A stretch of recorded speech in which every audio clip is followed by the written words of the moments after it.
Good evening, everybody. Bill Reel is he's in rehearsal for West Side Story. He's going to be playing the part of Riff, That was me, the head of the Jets. When you're a jet all the way from your first cigarette till your last dying day. Dun, dun, dun. As it turned out. Great song. Well, there it is. Mormonism After Dark, folks. It is the 29th of August, 2025. Mm-hmm. Radio Free Mormon. Have you had a great week? It's been a good week. I thought Wednesday's show was a blast. Wednesday's show was one for the record books, my friend. You're not going to see that every day. No, you're not. Do you want to say anything about Monday night? You know, I don't know how much we want to say about it. Let me just go ahead and say, because we want to make sure that on all our channels that we're making it clear that when I was reporting about a criminal investigation or arrest or proceeding, that there was a certain name in a certain profession in a certain place. And I ended up getting a picture and putting it on the slideshows when it wasn't that person. It was just remarkably similar in a whole lot of other respects, but regardless, it was the wrong person. It was my fault. Somebody in the audience alerted, I think it was Bill, to this last night at a deucedly inconvenient hour, I must say. It was late. But yeah, I mean, it's past midnight by the time we're done for you and Rebecca. Yep. Past 11 for me. My bedtime's like 7. And so we're sitting there talking about what we got to do. Well, first thing you got to do, we got to take it down or make it private, whatever, make it inaccessible. And then we've got to put out a notice, you know, just to correct the record and make sure everybody understands that was not intentional and that was the wrong guy. And then at that same time, you were then going to get up this morning, which you did. Mm-hmm. I'm very proud of you for getting up this morning. It's usually the afternoon. Well, but that you those weekend benders, you know what I mean? But that you got up and you did whatever magic you did to remove the offending images. It wasn't a lot of work, but it was very, very important work. And then republished them both on the Mormon Discussions web umbrella, as well as Mormon-ish, because it streams on both. So anyway, this was all my error. It was my fault. And I was reminding Bill and Rebecca of that last night. As you know, they're staying up after midnight because of me.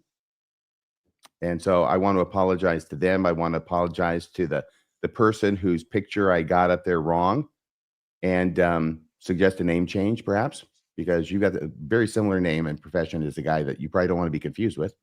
I doubt it's the first time it's happened, but nevertheless, it's wrong, damn it.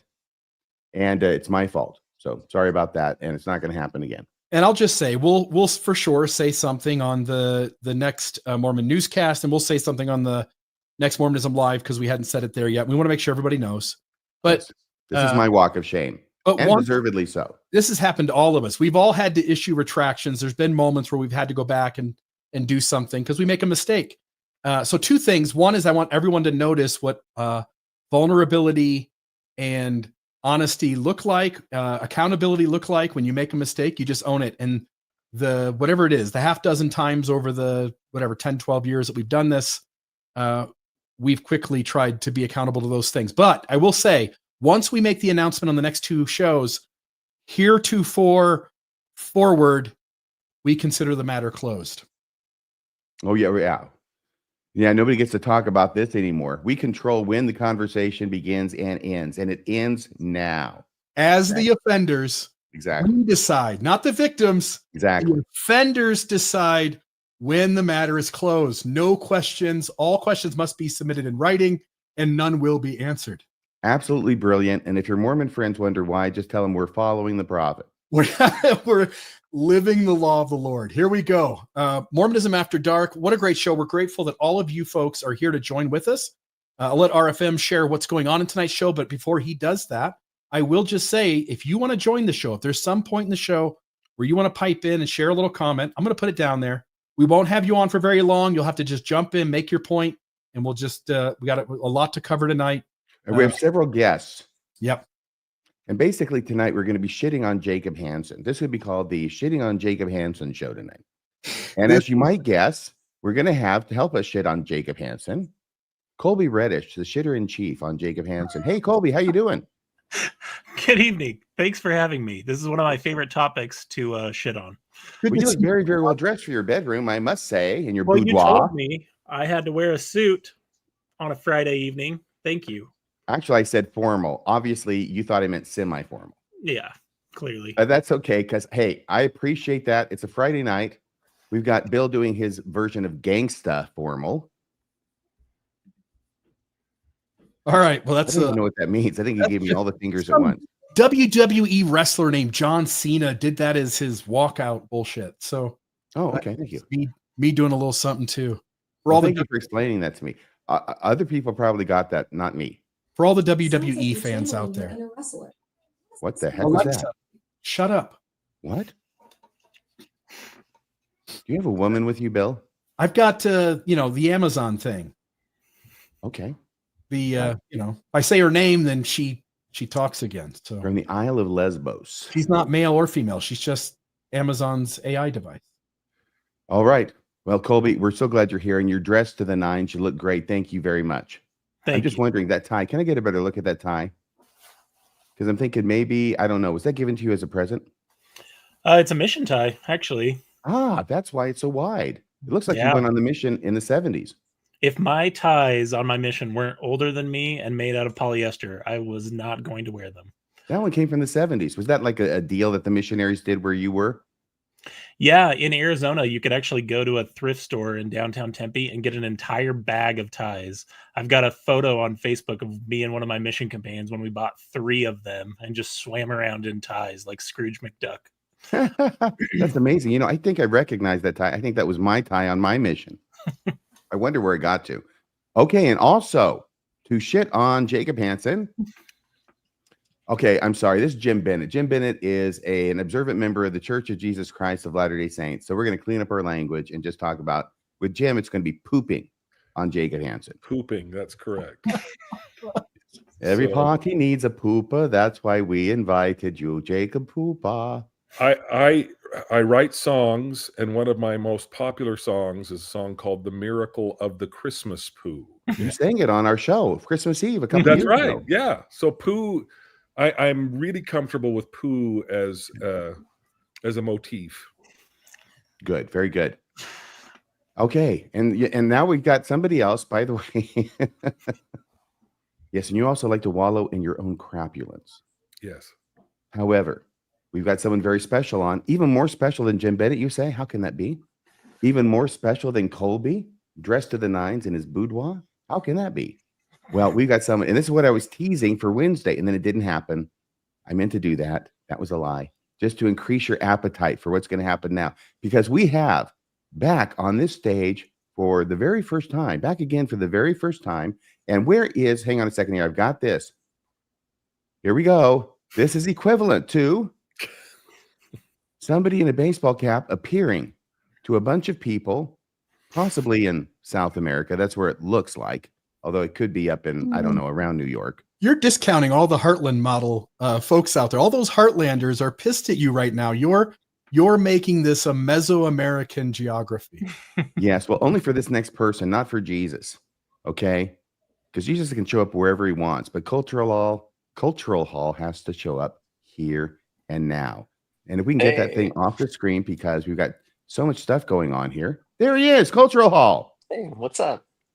How are you doing? I'm good. Was that me as Jesus in 3rd Nephi? That was Jesus as you, my friend. Nice. Yes, it was. That was made for you by one of your dearest friends and fans, not me, but Colby. Thank you, Cobley. That was nice. I love that. Cobley. Okay, Cultural Hall. Cultural Hall. I know you're here for the Jacob Shitathon. Yeah. By the way, we'll have people manning the phones here in a moment. Cultural Hall.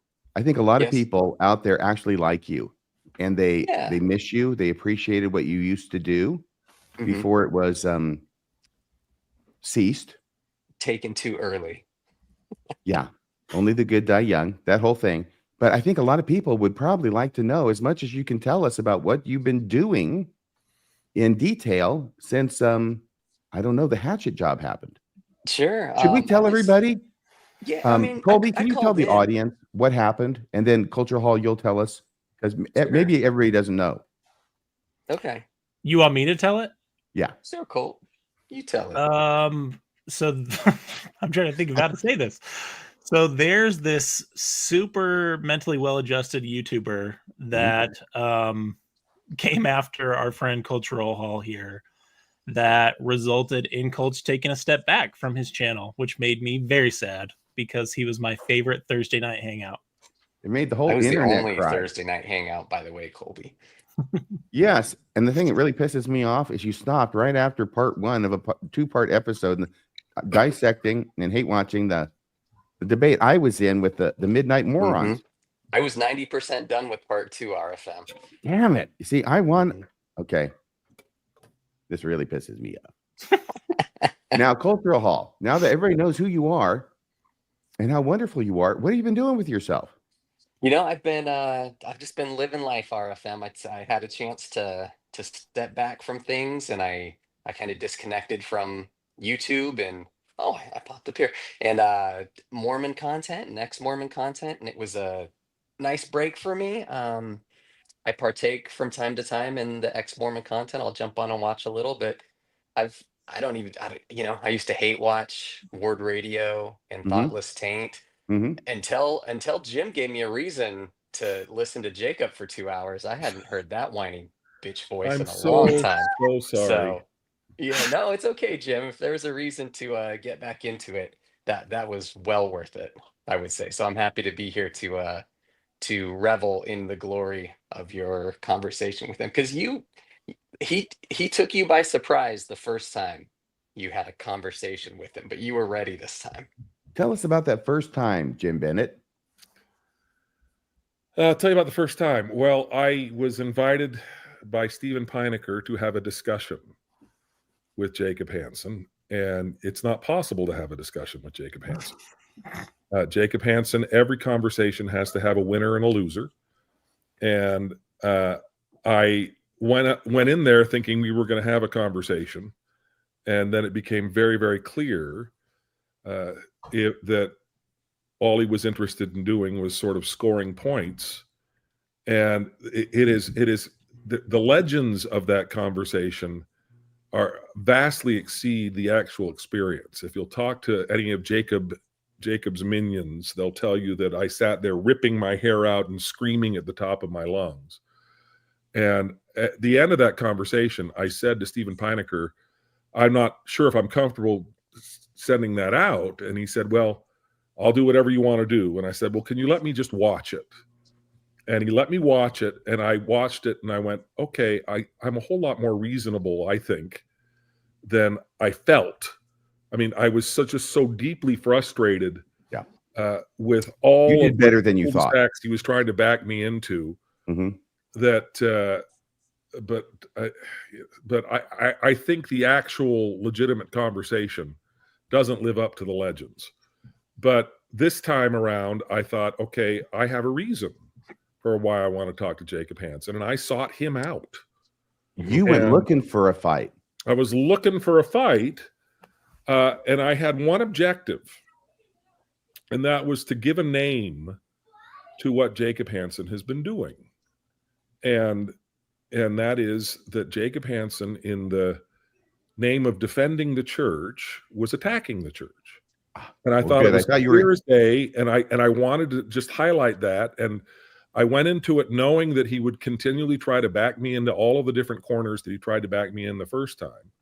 And I had absolutely no interest in engaging on any of it, and sidestepped all of the stuff other than just zeroing in on the one point that I was trying to make. And I think at the end of the day, and so it was really remarkable, because afterwards I went and looked at all the comments on Jacob Hansen's YouTube channel, and they were so angry.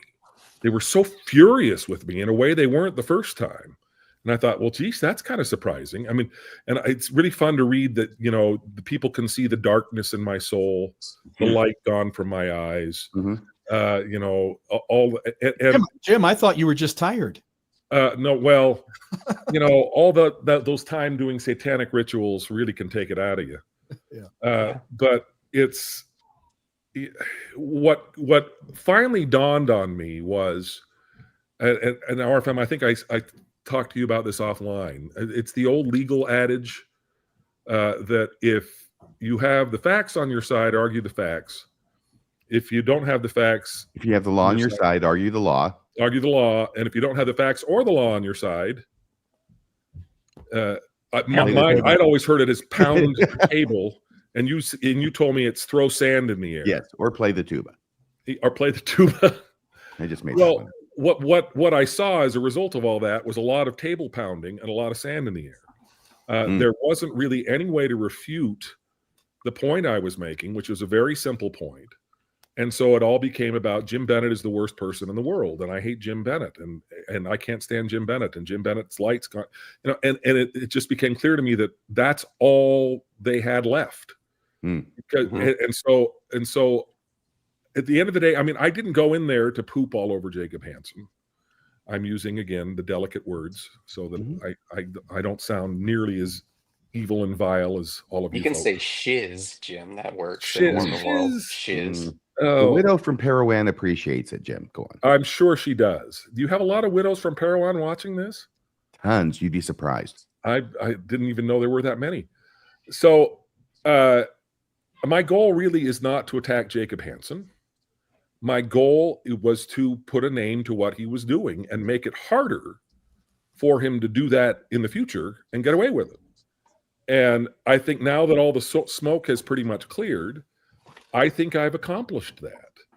And so I just look at it and go, my work here is done. And if it means that the minions of Jacob Hansen are going to continue to scream at me in perpetuity, I can live with that.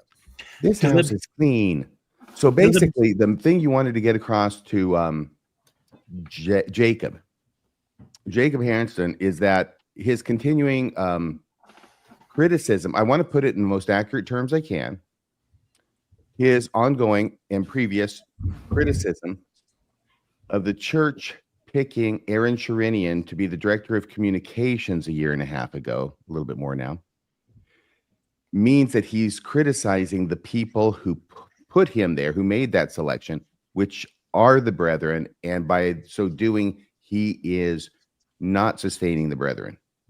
Correct. Is that correct? Is that your argument? Yes. Okay. All right. So I'll tell you, I thought you did a great job. We even have a few slides here. In addition to this one from Colby, I was making a few comments as I was looking through this. These are actually up there, I think. They should be. I didn't take them down. And I wrote, I think Jim did a good job of calling out Jacob's hypocrisy. I felt compelled to write that because before I watched it, there was a lag, by the way. It showed up on Jacob's channel, Thoughtful Faith, a day before it showed up on Heineker's channel. Right. He made that deal with Steve where he got to release it first. Yeah, that's what Heineker told me, because I wondered why that was. So anyway, so I was reading the comments on the one on Jacob's channel, but I wasn't going to watch it there. So I waited till it came out and I watched it on Heineker's channel. So that's where these comments should be. Okay, so what I said was, I think Jim did a good job of calling out Jacob's hypocrisy, because in the comments over on Jacob's channel, there were a number of people who were saying that you did a horrible job, Jim. Yes. And then there were a number of people saying that the other guy, Jacob Hansen, did a horrible job. And I thought, well, maybe there's something to this about a bunch of yelling and, not getting to the point and all this stuff. And so I watched it because this sounded like it might be fun. And I watched it and I was surprised, mainly because it was not the way that these people who were commenting against you were describing it. And you really did a very good job. And I thought the thing that was the most difficult, and that you did the best, was you did have a very specific point that you wanted to make. And time after time, Jacob Hansen would scurry away from the point. He would do typical apologetic stuff, his little machinations that he comes up with to get off the point, or try and reverse it on you and play a reverse Uno card on Jim Bennett. And you can actually see him. You see the little Machiavellian wheels turning in his head during the show. All the time, he's always trying to think, what can I do to F this guy up? As opposed to really talking about how he thinks. and finding out how you think in an honest discussion. Yeah, So it's never that's a why I said discussion. I think Jim did a Never good listen. job of calling out Jacob's hypocrisy. I do have to say one thing, Jim. We have some clips, but the main criticism that I've seen is the one where when Jacob Hansen put it up, he clipped something out of the middle and stuck it at the beginning, which he thought put you in a bad light. And the main criticism is that you failed to produce evidence of your claim against Jacob that he had actually criticized Aaron Sherinian. Right. Jacob produced that evidence on his own. That's the thing. The thing that was just so exhausting was, okay, he stipulated from the outset what the facts were. Stipulated from the outset that he had posted all of these things, and then kept saying, well, prove to me that I said what I said. Mm-hmm. And it was just like, there's no point in trying to, I mean, if you can't accept that the sky is blue, I'm not going to be able to prove it to you. I mean, these are facts that were already in evidence. Didn't the whole thing, Jim, start because he had tweeted out something in response to Sherinian talking at the fair conference, basically demanding Sherinian come on his show and answer some questions? Yeah. Because he he's did a got public many invite on thousands Twitter. of followers. I formally invite at Aaron Sherinian to come on my program and clear this up. Yeah, answer to me, Jacob Hansen. And you had responded to that, which kind of, I think, underlies the absurdity of having to prove to Jacob what Jacob knows full well he had already said. And that's what made everybody, I mean, it's like, prove to me, show me the evidence, show me the evidence. And it's like, I mean, what do you want me to do? Do you want me to rewind the tape to the beginning where you actually showed the tweets that you posted? Yeah, I mean, ultimately what he was saying on the show, as I understand him, and I did pay attention, it was over 2 hours, but I managed. He was saying that the choosing of Aaron Sherinian to be the communications director, because of his past, he's very supportive of LGBTQ people, and he was a bishop before, which isn't much in the Mormon church, at least not as much as in the Catholic church, but he was. But he has this background, and it was on his Facebook page, and rapidly it came out as soon as he was announced back in, I think, January of 2024, his hire of these advocacy groups that he's part of. And he's obviously an ally. And so what's going on here, is this something where the brethren are signaling, or even if not signaling, actually enacting a change in attitude toward people who are supportive of the LGBTQ front, okay? So that's all it is. Now, people who are more, who want to have the church change their attitude about LGBTQ folk thought this is a good thing. But the people over on Jacob's side, and Jacob's a classic example of it, who are terrified that the church is going to change completely. Yes. It has been changing, obviously, for anybody who's been paying attention on this whole gay rights, if I can just use that as a general term, gay and trans rights issues, that it has been changing.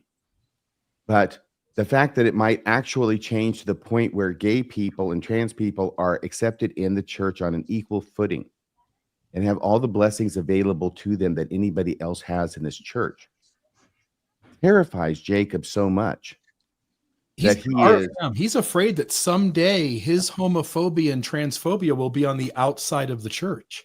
Yes. That's correct. I mean, you can see the absolute terror in all of it. And also, I mean, when he talks about hypocrisy, it's like, which one of us, Jacob, has repeatedly threatened to leave the church if it does something we don't like? It's not Jim Bennett. I'm not demanding that the church do anything on LGBTQ issues or anything else. And he's made it very clear, well, but it can't change. It can't change. And it's like, because President Nelson said it's not going to. And are you calling him a liar? I mean, it's just absurd. It's like, no, I'm not calling him anything. I'm not. I mean, that was the thing. Is then it became, well, Jim, look at what you've done. Look what you've done. And I quickly stipulated, and this made all of the minions furious. Yes, I quickly stipulated, well, the thing you need to know, Jacob, is I am the worst person in the world. I've done every terrible thing you can possibly imagine.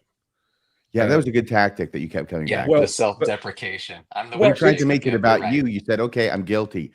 yeah. Well, the thing is, we're not arguing about that. I'm the worst person in the world, and I've done all these horrible things to get him off of you and back to the issue. well, the thing that drives me crazy, and it's not just in religious debates. I mean, you're now seeing this very much in political debates. Whataboutism is the primary tactic, rhetorical tactic of MAGA and Trump. It's never, okay, I can defend something I've done. It's, well, what about this? Well, what about that? Well, what about this? And even if I eat babies for breakfast, it doesn't change the fact that Jacob Hansen has been attacking the church. It just doesn't change that. And so I'm like, I'm happy. And a lot of after the thing, people dug up clips in my podcast. Listen, did you hear what he said? And it's like, okay, well, if you've got a problem with that, then you've clearly got a problem with Jacob Hansen. I mean, none of that justifies Jacob Hansen, no matter what my sins are, no matter how terrible I am. It does not change the reality on the ground that Jacob Hansen has been attacking the church. Period. I think it also highlights, like, if we look at Jacob's YouTube channel and we look at his most popular videos, all of his most popular videos are attack videos, not necessarily only about this issue, Right. but this is why I think the best way to understand Jacob, when we were coordinating earlier today, I said this and I want to repeat it. The best way to understand Jacob's behavior is that he is a propagandist and a polemicist first. His like original videos get so many less views than when he's attacking folks like Jim or attacking folks like RFM and I, or attacking folks like Coach or Bill when he did such bad faith stuff about your guys' conversations. And I think that really highlights why he plays these games, is because fear is a very effective motivator for his particular brand of YouTube bullshit. And YouTube, just for people who aren't aware, if you're a content creator, it kind of guides your content, because you're seeing, this is what's selling, this is what people like, Right. this is what's working for me. And so naturally, you want more views, you want more eyes on you, so you tend to do more of that type of content. And for Jacob, that seems to be his bread and butter and what works for him. Him Yeah. being a douche canoe really does do pretty well, doesn't it? Yeah. Oh yeah, absolutely. Oh, by the way, let's get to the clips, okay? If there's no objections, we'll get to the Sure. clips now. I'll And that allow it. starts on slide 7, Bill, just so you know if you don't already have that set up. I was watching through this. I was making a lot of comments. I just skipped through a bunch of them that I made because what's the point except to quote myself? But I'm quoting myself, quoting Jacob Hansen, because he actually says in this clip, "I'm not stirring the pot." That was hysterical, because Jim is telling you, you're just stirring the pot. I am not stirring the pot, said the pot stirrer. I mean, obviously, look, I'm a pot stirrer. I can tell a pot stirrer when I see one, and I don't even have to put my glasses on to recognize that Jacob Hansen is a pot stirrer from the word go. Yep. So here's the clip. That I want to get your take on it. it's not just Jim Bennett who sees what you're doing as activism against the church. Well, so I'm asking you, Jim Bennett, why do you like, what specifically have I done that is activism against the church? I've answered that question. I think everything you've been doing in this entire discussion, I think the brethren would see it as activism against the church. Because as you sit here and say, everybody needs to know this absolutely can't change, you don't seem to recognize that the only people who can change this are the brethren who you are accusing of sending mixed signals on this subject. Well, they literally just said in that video that it won't change, and that we need to know that it won't change, and that those who try to change it are acting against God. Is that true? Are they telling the truth when they say that? I absolutely think they're telling the truth. Well, then why are we even implying that this could change in any way? Because you're implying that the signal that they're sending with the hiring of Aaron Sherinian is a signal that it will change. No, I'm not saying that. I'm saying that there are people absolutely saying that. No, I'm pointing out that people like Kwaku and others do feel that this is a signal. But come on, Jacob, you're the one driving the discussion. You're the one stirring the pot. I'm the one replying to those who are out there saying that this is a You're signal the one that things will demanding that change. the church clarify things to you and to your satisfaction. No, I am not. I've never said that. I'm Absolutely demanding are. that we as members have a conversation about why this doctrine will not change, so that way people stop implying that it will. There are books on the shelf at Deseret Book right now by people like Richard Ostler that has an entire chapter about why we should be open to this doctrine changing. Oh, it's just the policing of other people's faith is just such a waste of time. Jim, it isn't the policing of other people's faith. It's the policing of doubt and the spreading of doubt, in the words of President Nelson. I'm sitting here literally trying to get people to believe President Nelson's words. I believe and sustain President Nelson when he believes that Aaron Sherinian is the right person to be the communications. So do I. Well, if you do, then sustain the decision and stop stirring the pot. That's why I'm here. I'm not stirring the pot, Jim. I'm pointing out that there is a deeper issue here. Aaron. Okay, Colby, last time I checked, the same people who are in charge of appointing directors of communication are in charge of Deseret Books. What do you think? Yeah, ultimately. So in other words, books that have that kind of offensive material in it. I mean, going after Richard Ostler is just such an eye roll.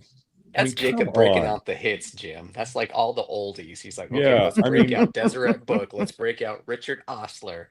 Richard Ostler, I don't care who you are. The trans woman in Phoenix that was baptized. He's one of the kindest, most decent human beings, and wouldn't harm a fly, and is just doing everything he can to try to build bridges and be kind. Yeah. And he's not an apostle. He's not, I mean, it's like, okay, well, let me start attacking Richard Ostler.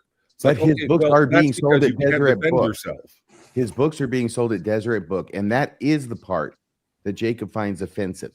He says confusing, but he's offended by it. This is the church bookstore where these kinds of things are being sold. Jacob wants books at Deseret. Jacob doesn't have a problem with Ostler. He has a problem with Ostler and all the other nuanced Mormons who are trying to softly, kindly help the church realize that there's other kinds of progress that can be made. The other thing that really pissed me off about this conversation for you, Jim, like my secondhand anger, was that Jacob kept putting words in your mouth when you corrected him repeatedly. And you said, I actually have never called for this to change. I've only said that I hope we receive greater light and knowledge in the future. And you corrected him on that in that conversation multiple times. And he just kept going back to his talking points. And again, this is where I come back to. The guy is a polemicist and a propagandist first. He's not an apologist, except to further those goals. That's when he becomes an apologist. And that was the part that really kept pissing me off, is like he was corrected by you about your views, and he's sitting there and has the gall to do this pearl clutching, ridiculous attitude. After what led to this conversation is like him literally demanding Aaron Sherinian come on his shitty podcast to answer his questions. And he has the gall to like straw man your position when you corrected him in the conversation multiple times. Like, give me a break. How does anyone take this person seriously? Well, and at the end of the day, too, let's say that I'd been out campaigning that this is going to change. That doesn't change anything about what I demonstrated that Jacob Hansen has been doing, which is attacking the church. I mean, that's the thing, is it's like, okay, let's say that I'm the greatest crusader for gay temple ceilings that ever lived. How does that change the reality that Jacob Hansen's been attacking the church? It doesn't. Also, it shows he doesn't have a response. So he's pounding the table. He's throwing sand in the air. But he's so nonsensical in his thinking that he's sitting there claiming like, I haven't attacked the church. And then he starts bringing up Richard Ostler and his book's being sold at Deseret Book, literally doing the thing you're talking about. Like, exactly. Conversation. No, prove it. Prove that he's doing that as he does it. I mean, it's just. Is he this like lacking in self-awareness, or like Yes. does he know he's a shit stir and he just won't admit it?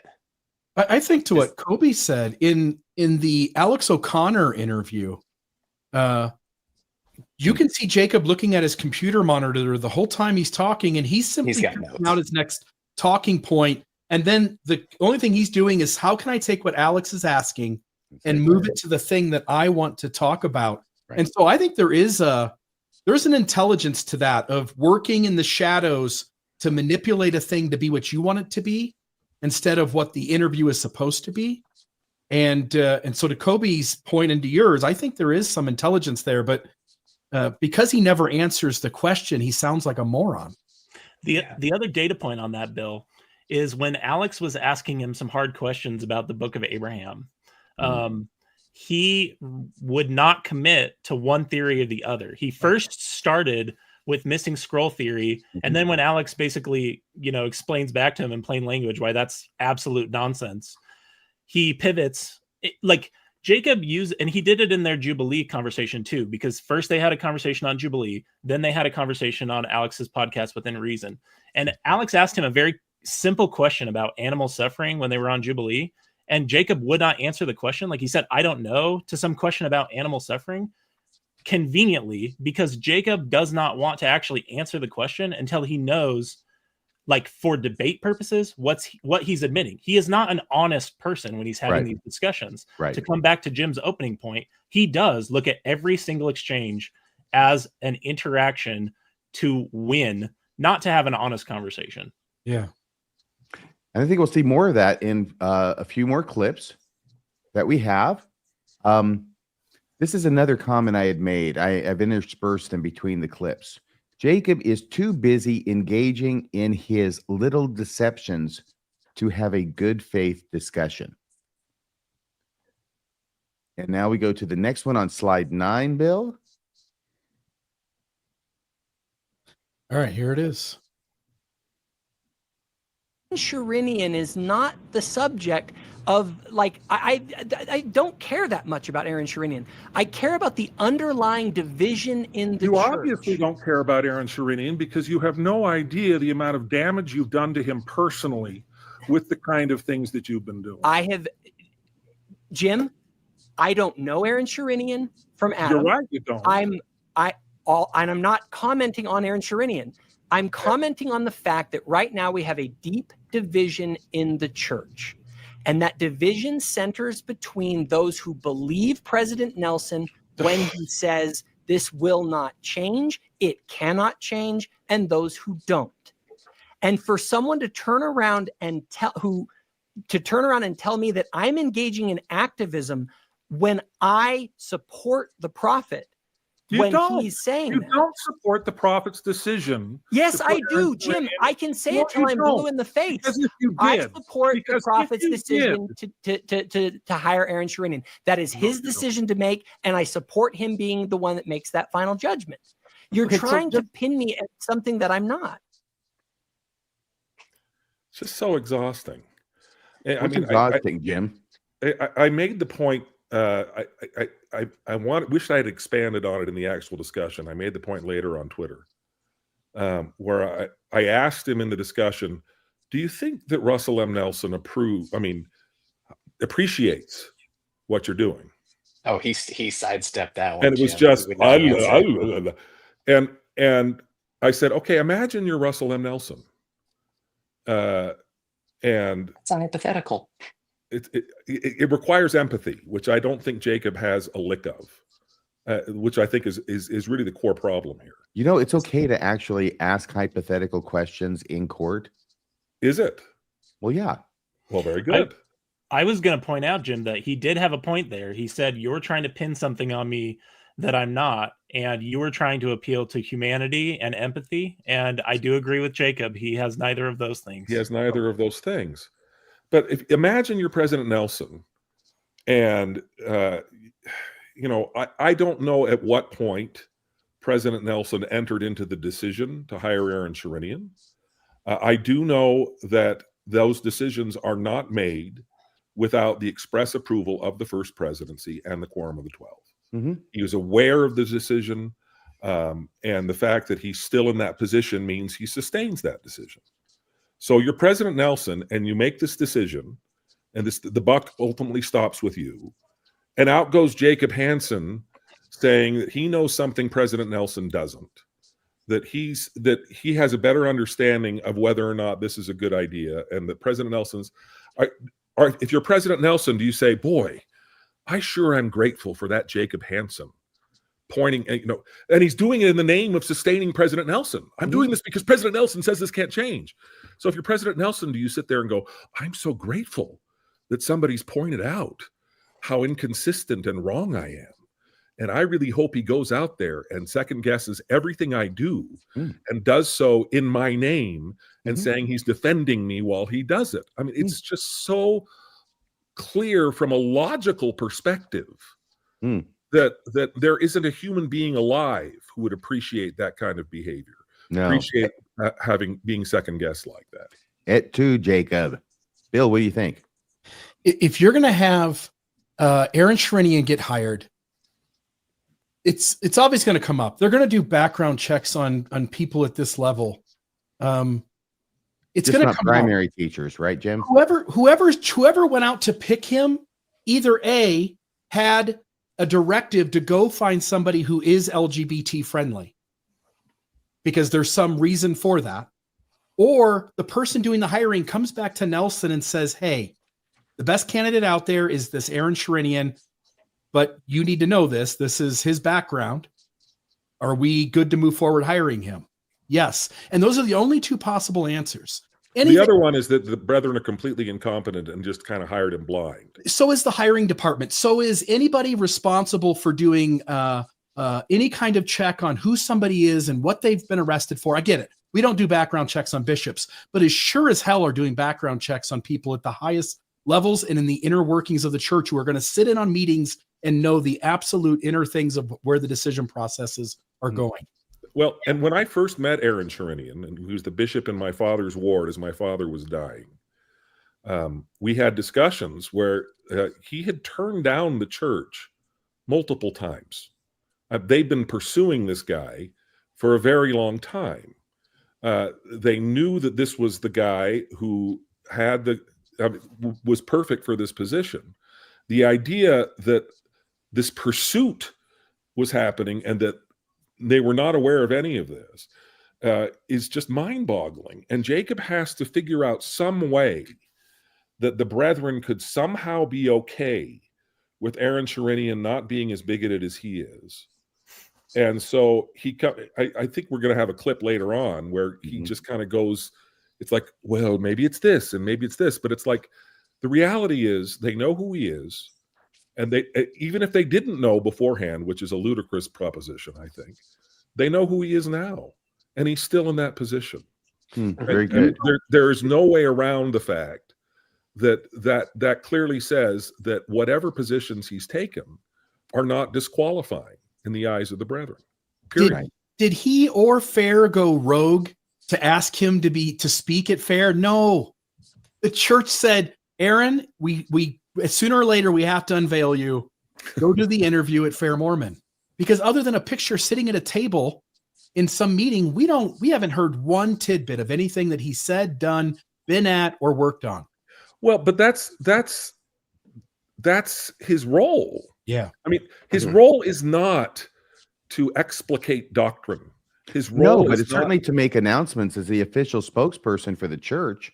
Yeah. His predecessor, I saw a lot more of his predecessor and the predecessor before him than I ever saw of Aaron. Well, and I think a lot of that, I mean, I don't know this for sure. I mean, he kept saying, which of the brethren have you talked to? And it's like, you don't need some kind of inside info to recognize exactly what this is. So I don't know this for sure, but my guess is that Aaron Sherinian, as a good PR guy, knows that when you are the story and not your client, you are doing a disservice to your client. So my guess is the low profile was not necessarily the church muzzling him. Well, he said as much in his comments at Fair. He said he was muzzled. Those that he sustained have taught him how to be silent for a season. for a Yeah, season. Well, okay, but again, I think that I mean, I don't know, but I don't think there was we have to muzzle you. I can imagine it was a conversation of, you know what, I want to lay low for a while, and I'm sure some of the brethren would have said, yeah, that's probably a good idea. But if it I was don't. the church, sorry, Jim, if it was the church that had a hand in that, it's because Jacob and his friends were Exactly. stirring the pot when he Because got hired and causing such a big issue that he had to lay low. Jacob I'm did sure his they divided appreciated and because they were confused sustaining him video when they did, the while he same did it. month. I'm sorry, Jim. Jacob Hansen did his divided and confused video, from which we will play the same month, January of 2024, same month that Aaron Trinian was hired. And that's what started all this. Colby, can we get your thoughts on this too? And then Cultural Hall, and then we'll go to the next clip, if that's okay. Well, I don't remember if we pulled this clip, but later in the conversation, to Jim's point about, do you think President Nelson would appreciate this? That's all an act anyways, because Jacob is asked directly by Steve later, if the brethren asked you to take down your podcast, would you? And he says, I'd have to think about that. I'd have to pray. If the brethren asked me to deny the resurrection of Jesus Christ, I wouldn't do that either, because apparently he's incapable of thinking except in the most extreme black and white binaries. Yeah. But that just shows right there. We do have that clip later on, Colby, okay. And it's the clip that I label the moment Jacob Hansen lost the debate. Yeah. My point is, I guess I'll give a bookend at the beginning of that clip, which is just that to what he just said in that clip, later what he says demonstrates that that's an absolute lie. He doesn't care about President Nelson except where it's convenient for his argument. Yes. Because in Jacob's worldview, Jacob comes first, literally even saying, being asked to take down my podcast is being asked to deny the resurrection of Jesus Christ. Like, holy shit, how big is your fucking ego to think that those two things are equivalent? Like, your podcast? Are you joking? That's crazy to me. Sorry for the language, Jim. I'm all right. What do you think, I'll Colt? allow it. I think you say at the beginning of that clip, he said something like, I don't know Aaron. I don't know who he is. He's trying to distance himself from this. But if you go back in time, Jacob knows who he is. He's been making videos and posting about him for a year and a half at least. So this is a year and a half later. And he's telling Jim, it's not me. I don't, because Jim's telling him, you are hurting this man. You are causing pain. And he's just like, what? What are you talking about? I don't, what? And it's like, dude, how stupid are you? Yeah. This guy. I mean, okay, there are times, look, there are times when I will ask questions as deliberate provocations. I know this is going to be a shock to many of you, okay? Where I'm not asking a question really because I'm interested in the answer, but I'm interested in stirring the pot and provoking things, right? The question itself becomes its own statement. All right? And so frequently when someone will, criticize me for that, I will respond knee-jerk, I'm just asking questions. And that itself is supposed to be funny because it's so obviously that I'm using the questions as a provocation. And this is why it's so easy for me to see that this is what Jacob is doing. And yet he uses the same comeback, except he seems to be in all seriousness about it. He's not saying it as a gag. He's saying, well, there's a lot of people who are confused about this. I'm just trying to point out that this confusion doesn't need to exist because it's never going to effing change. He's headed up that message saying he's been confused along with them. Yes. He's the one who notified the entire world in the Mormon arena that anybody who was listening to him, that's where the whole conversation comes from, that there's all this confusion. Can I tell you that this video, this one that we're going to get to, it's going to be the last video clip we play tonight. And there's not that many, so hang in there. Came up, it was posted January of 2024. It has over 80,000 views. 80,000 views.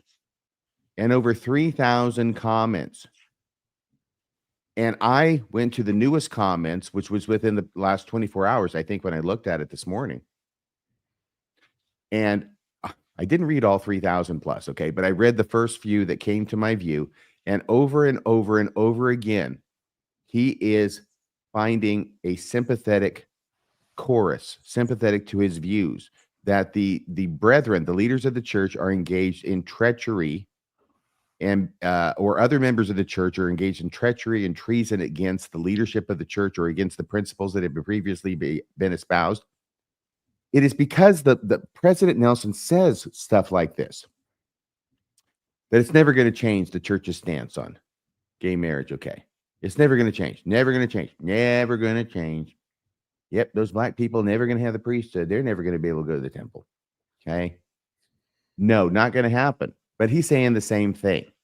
So he's sitting there saying this about the church will never, ever change about gay marriage. And what Jacob does is he uses that as an excuse then to flip the script on you, Jim Bennett, and say that if you don't believe that it's never going to change, then you're the one who's essentially calling President Nelson a liar, and you're the one who's not sustaining the prophet. Well, I think I called him out on that one, in that even if I believe that it can change, which I don't concede, and I'm not willing to, I'm not willing to give Jacob, I don't want to go there. I mean, that's going to change, Jim. What? As surely as the night must follow the day, thou canst not then be false to any man, and the Mormon church will eventually have gay marriage in their freaking temples. You know what hasn't changed in Mormonism? Well, again, I'll let you guys make that case, and I'm just gonna, that's not my case to make. But now I've lost my train of thought. Blink twice if you agree with me. I saw that. At all. No. Crap. I had a really great point, and then you start quoting Shakespeare. And it was so good. Did it have to do with you lost?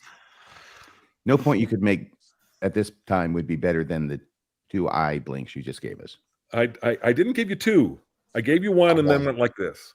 So let the record show. All Jim, right. Well, I tell you, faithful view. Yeah. No, I remember my point. It's Okay. come back with my age. It's all coming back. Yes. No. So even if I believe that it's going to change, that doesn't mean I believe that President Nelson is a liar.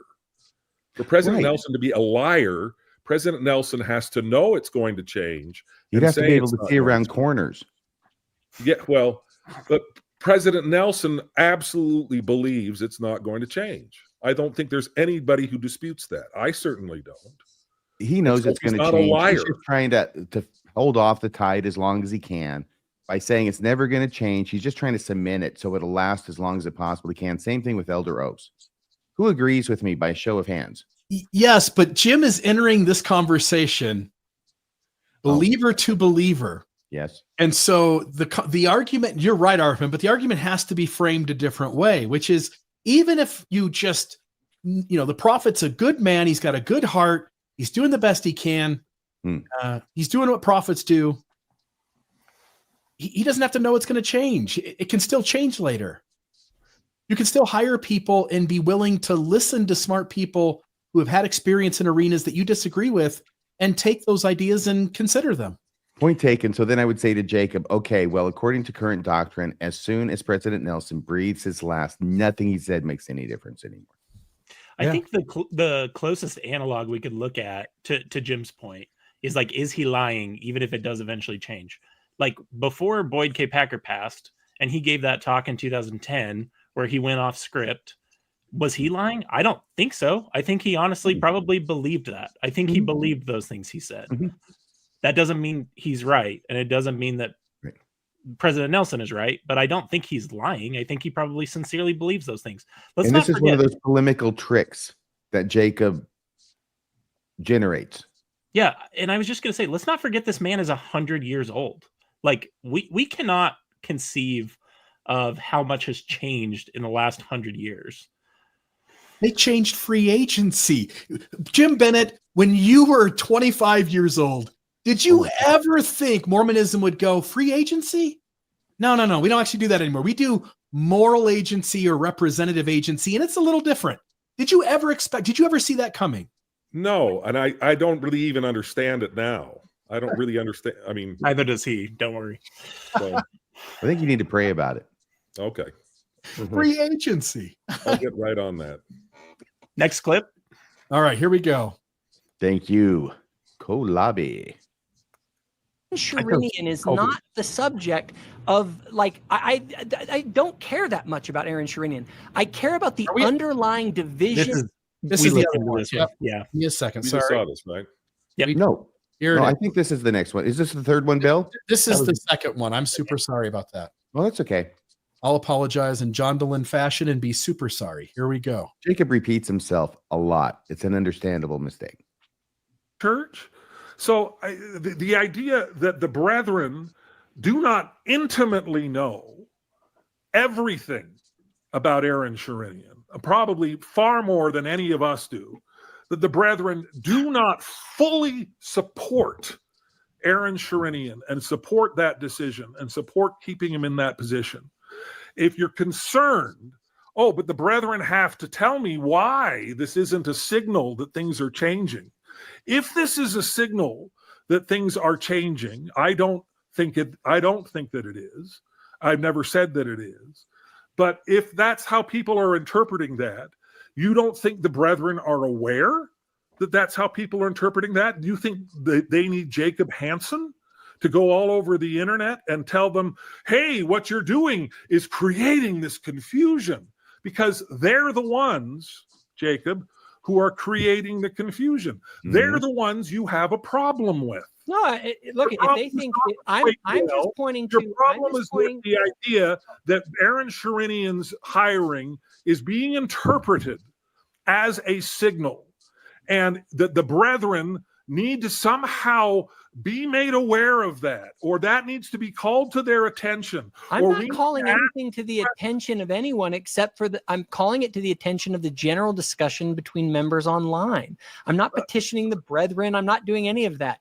They can make the decisions that they make. And in this case, I'm just pointing out that what is actually happening to a lot of us to hopefully have a more fundamental conversation, which is what I want to have with you, Jim, about why we should believe President Nelson when he says that things that won't change, and why people like Kwaku, who are, and I'm using him as an example, there's tons of people like this that do think that this is a signal that something is changing. And I want people to know that that's not the case. And I would like to have Jim Bennett be on my side saying, yes, guys, this is not a signal that things are going to change.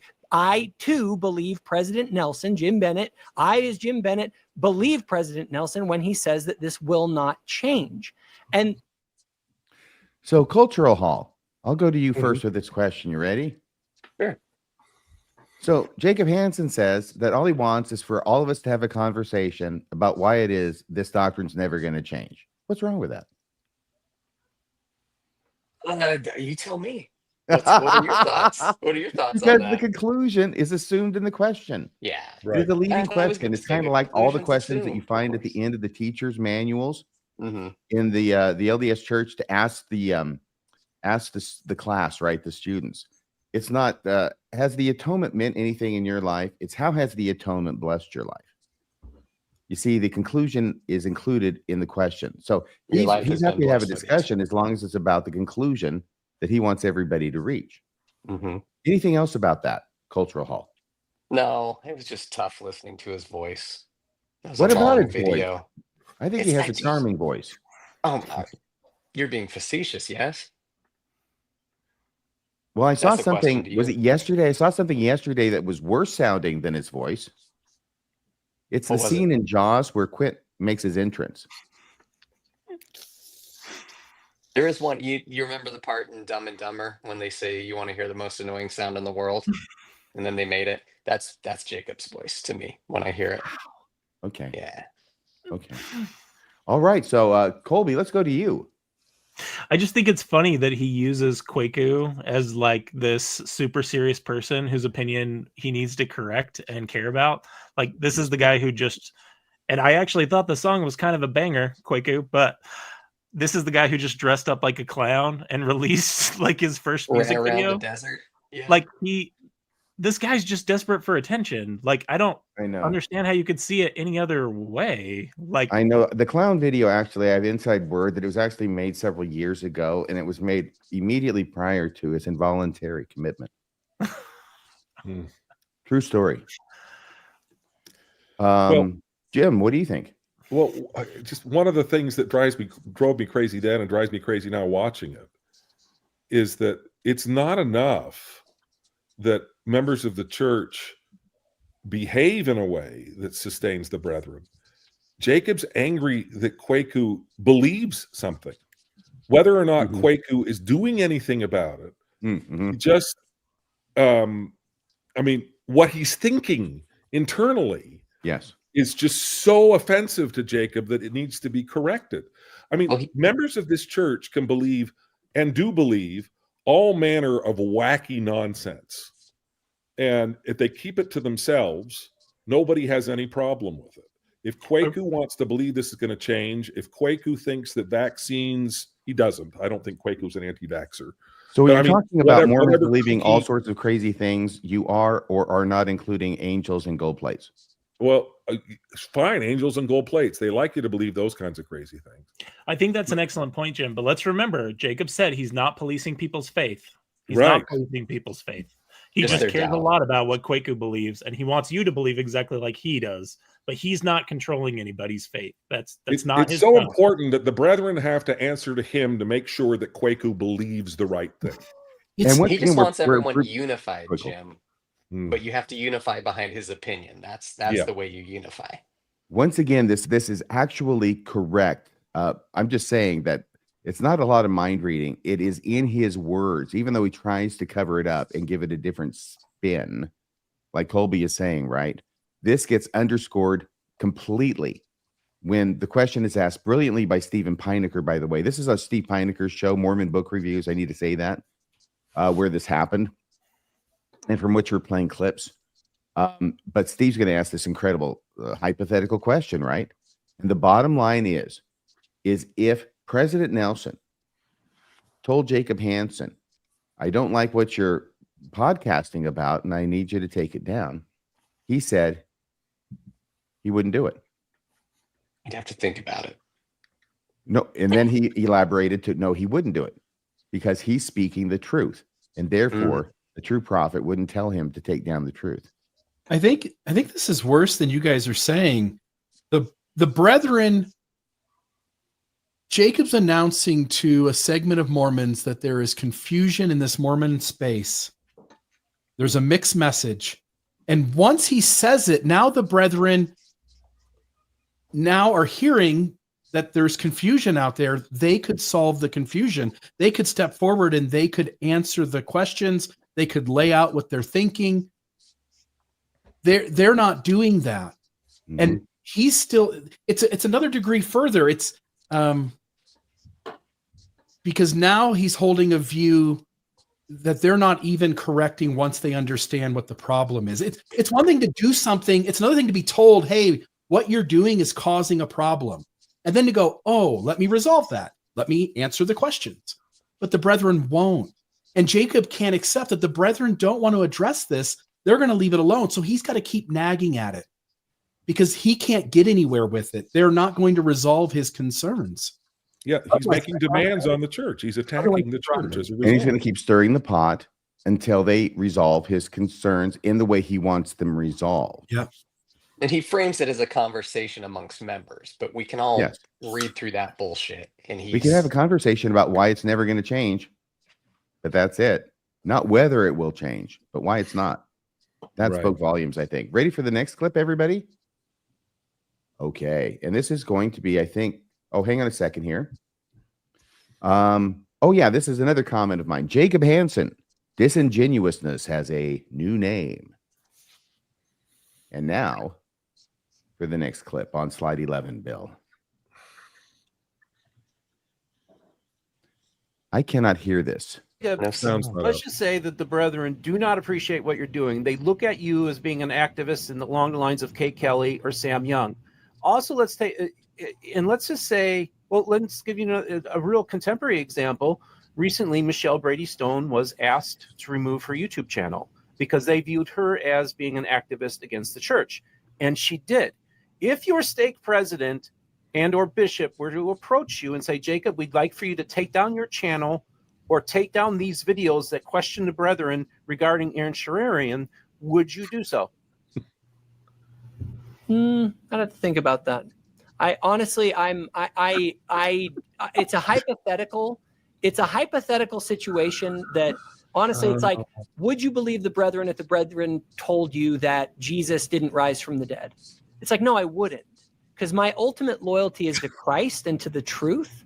And so when you tell me that the brethren would do something that contradicts Christ or the truth, that in my mind is, I wouldn't want to do that. So if they were to approach me and tell me to take down things I had said that were true, no, as a matter of integrity, I sustain the brethren. But if the brethren were to go contrary to Christ, I wouldn't sustain the brethren as long as they don't ask you to do something you don't want to do. So here's the deal. Here's something you can never say in Mormonism, all right? I sustain the brethren, but, because as soon as you put the but there, you've obliviated the sustain part. Bill, your thoughts about this? This is why I labeled this part of the entire 2+ hour debate the moment Jacob Hansen loses the debate, when he says, I'd have to think about it. Sorry, you're out of there, baby. You don't sustain the brethren. Bill. Well, he finally said no. I have to think about it. And then he said, well, no, it's a matter of integrity. I wouldn't. Right. Out of integrity, I would not sustain the brethren, because there are lots of instances in the church where members of the church on an issue go, I think I'm right on something, and I think they're not right. In your head, inside your head.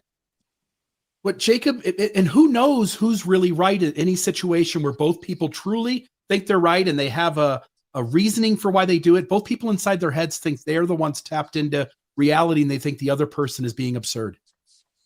Jacob has just informed the church that in every instance where he thinks he's right, the only option is he's right. The prophets, seers, and revelators cannot be right in instances where he is right and they are wrong, where they both think they're right. They have to be wrong. Yes, Jacob has precluded the field. What do you think, Colby?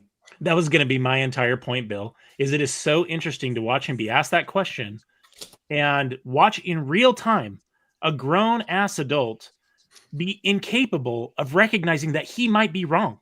That is literally what we just watched. He cannot entertain the idea that he might be wrong over people that he sustains as prophets, seers, and revelators. Again, I come back to something I said earlier. Like, where in the world did this guy get this ego? Like, this needs to be studied in a lab or something.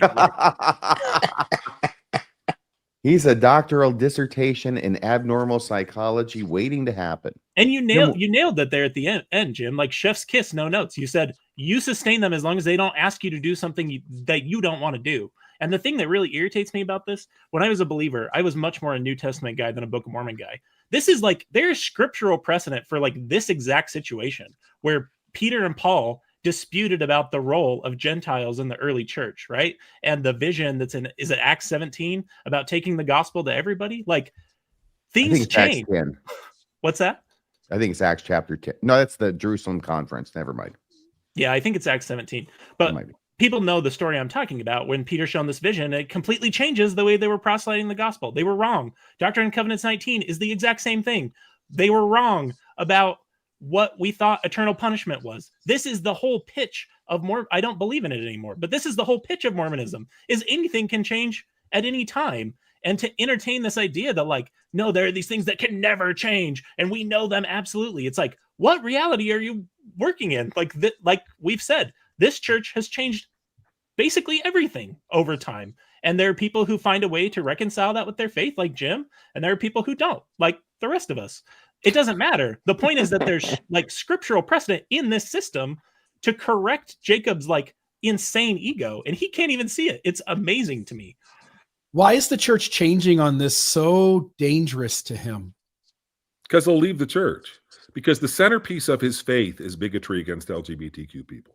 I mean, he asked me in our first discussion what the most important doctrine in the church is, and I said what I assumed every believing member of the church would say, and I said the atonement. Yeah. And his answer was no, it's the doctrine of the family. And the doctrine of the family is we need to always make sure that LGBTQ people are excluded. I mean, it isn't even the doctrine of the family in the way that it's generally taught. It isn't anything positive. It's entirely about making sure these people stay excluded, and that's it. And it wasn't. I mean, it wasn't even that he'll leave the church if there are gay temple ceilings. He's going to leave the church if there's any sort of movement towards greater inclusion. I mean, it's just startling. Well, we can only hope, but I think he will. I don't think he's going to leave the church. He's not going to.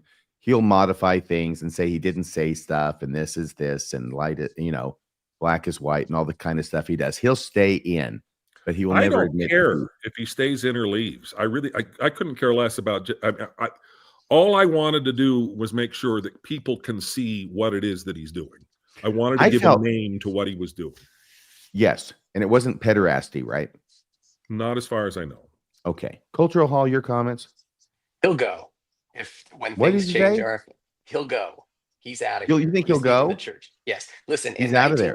In 1978, when they changed the doctrine on blacks in the temple and the priesthood, there was a swath of members, racist, bigoted pieces of shit, who left because they couldn't handle that.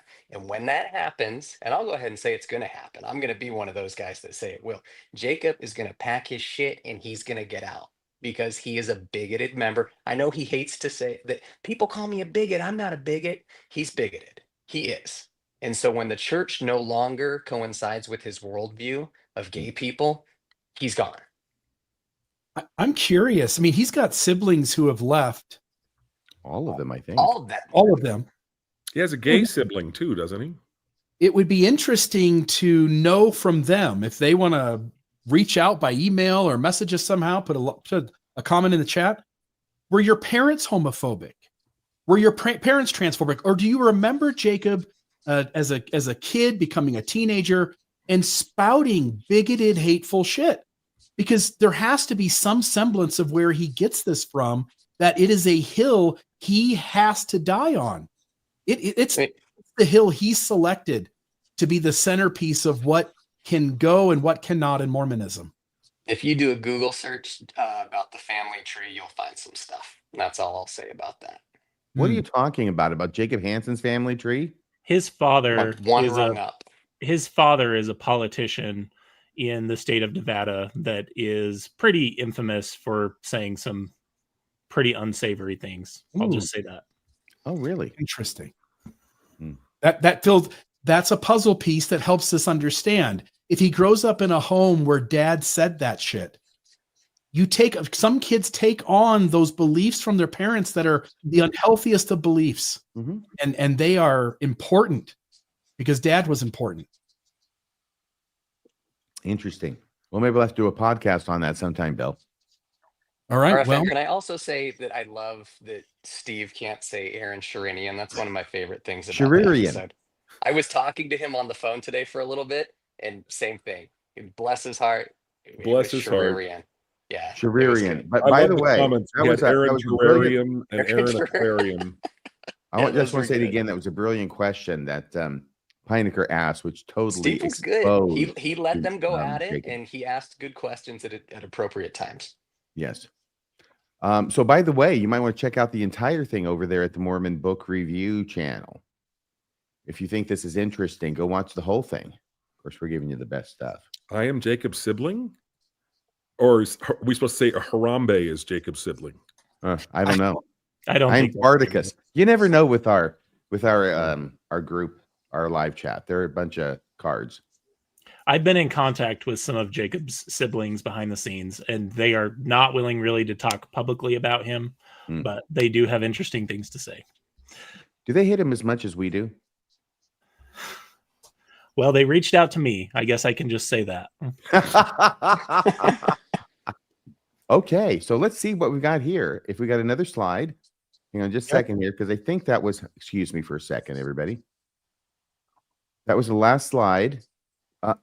So we did 11, and then we just did 12 because 11 was the third one we did, and then we just did the fourth one. So let me just put up. Now you maybe have to put up this, okay? Yep. Oh, this is the one where he does whatever it's called. It's called a malapropism. I can't remember what the technical term is for it when he combines two expressions into one and it makes a mess of things. So he actually says, and I commented on it. read the tea leaves on the wall. Yeah. Also, Jacob Hansen. He said, read the tea leaves on the wall. And that's part of this clip. That was my favorite part of this clip, but it's good for other reasons too. This is the last clip we're going to be playing from the debate. And then we're going to play something from Jacob, which seems to contradict pretty much everything he was saying in his debate with you. But let's play this clip, shall we? RFM, really quick. Again, you guys seem like you guys didn't really want to talk about this, but it's public record. I don't see why there's any reason we'd need to avoid it. I have no problem talking You about can. it. It was mostly just like, I don't know. Some people out there get pissed when you talk about family, so I didn't want to specifically we'll say. just stick to the facts, and I won't draw a bunch of conclusions, although it is Mormonism After Dark, so we'll see. But Nevada Speaker-elect Ira Hansen, is this who you guys are talking about, correct? Do we know for certain this is Jacob Hansen's father? Yes. Yeah. And you don't want to pull an RFM. Nevada Speaker-elect steps down after racist writings emerge. And so politics of personal destruction win. I need to step down. What does that sound like? Making yourself the victim. Weird. Is history of bigoted marks? It's not like he said something off the cuff. He's written things down over various points in his life that intimate that he holds those feelings. And it is interesting. It certainly adds to it. Yeah, I'm trying to read that, and I'm hurting my eyes. Anyway, I'm sorry. We can make it a ton bigger, but we can just get it off the screen. I think think you know the name Ira Hansen. Anybody out there can go ahead and Google that and see what you find. Yeah, there you go. All right, here's the soundbite. Yes, tea leaves on the wall. That we all have limits that we're up against. Aaron Sherinian's hiring isn't even close to being a major issue for me, except for the fact that we have a major division in the church. And I believe that what's going on is that many people in the church are taking his hiring to imply that read the tea leaves on the wall. Change is coming. The church is just 20 years behind, and eventually these things will change once the older apostles die out. That is the narrative that's out there. And I am trying to sustain the current brethren who have been explicit and clear. And so ultimately, I look at this and I say, how am I the one who's the activist against the church when I'm the one encouraging everyone to sustain President Nelson's declarations that these doctrines won't change? That's a question you should be asking the brethren who are not pleased with how you have conducted yourself on this issue. Jim, I don't know how you speak for the you speak for the brethren. You're hanging out with all of them. Like, I don't know why you're the one that we should believe is saying. You can believe me or not believe me, but it's really telling that when Stephen raises a hypothetical of what if your bishop came to you and said, take down the stuff you said about Aaron Sherinian, and you compare that to the brethren asking me what to deny the resurrection of Jesus Christ. I kind of feel like the light has gone out of Jacob's eyes. What do you think, Jim? Oh, it's just madness. It's just absolute madness. I mean, I'm sustaining the brethren who have done something so terrible and wrong, and I'm letting everybody know what they've done wrong so I can sustain them. I mean, it's just so absolutely ridiculous. And the whole taking down thing is, I don't know if I said this in the debate, because I think at one point I've said somewhere that no one's ever asked me to take anything down, and that's not actually true. This is a bit of a tangent. Wait a second. Nobody's ever asked you to take anything down that you had podcasted about? That I've ever posted. But that's not true. I have once been asked by my bishop to take something down that I had posted. What was it? Well, in the 1970s Children's Friend, there was a recipe for candlestick salad. Did you see this when this was going around? Yeah. Oh, yeah. It's very clear that whoever did it knew exactly what they were doing. Because it was kind of a piece of erotica? So you take a banana and you make it into a candle. You shove it into a pineapple at its base, and then you put the tip on that's a strawberry, and you dribble cream down the banana so it looks like melting wax. Sounds yummy. And then at the base of it, you put, this was how I knew they were trolling. Whoever worked for the Friend was just two coconuts. Just you put alfalfa sprouts. Oh, That totally looked like pubes. You know, I mean, so somebody made a picture of this, and it looks exactly like a wang. I mean, there's no way around that. Am I allowed to say wang? What was the name of it, Jim? What kind of salad? Candlestick salad. Yeah, look it up, Bill. You'll find And pictures. I posted that on my Facebook, and I got a very polite message from my bishop saying, "Could you please take that down?" And I said, "Sure." And so I took it down. so you Did he say, did. "Can You you take succumbed to that the penis pressure. salad down, Jim?" He didn't say that. He wasn't that explicit, but Okay. my bishop is a good man and was very kind, and it was fine. Can But you make This the hand reminds me of- motions again? what? Can you make the hand motions again, please? Did I have hand motions?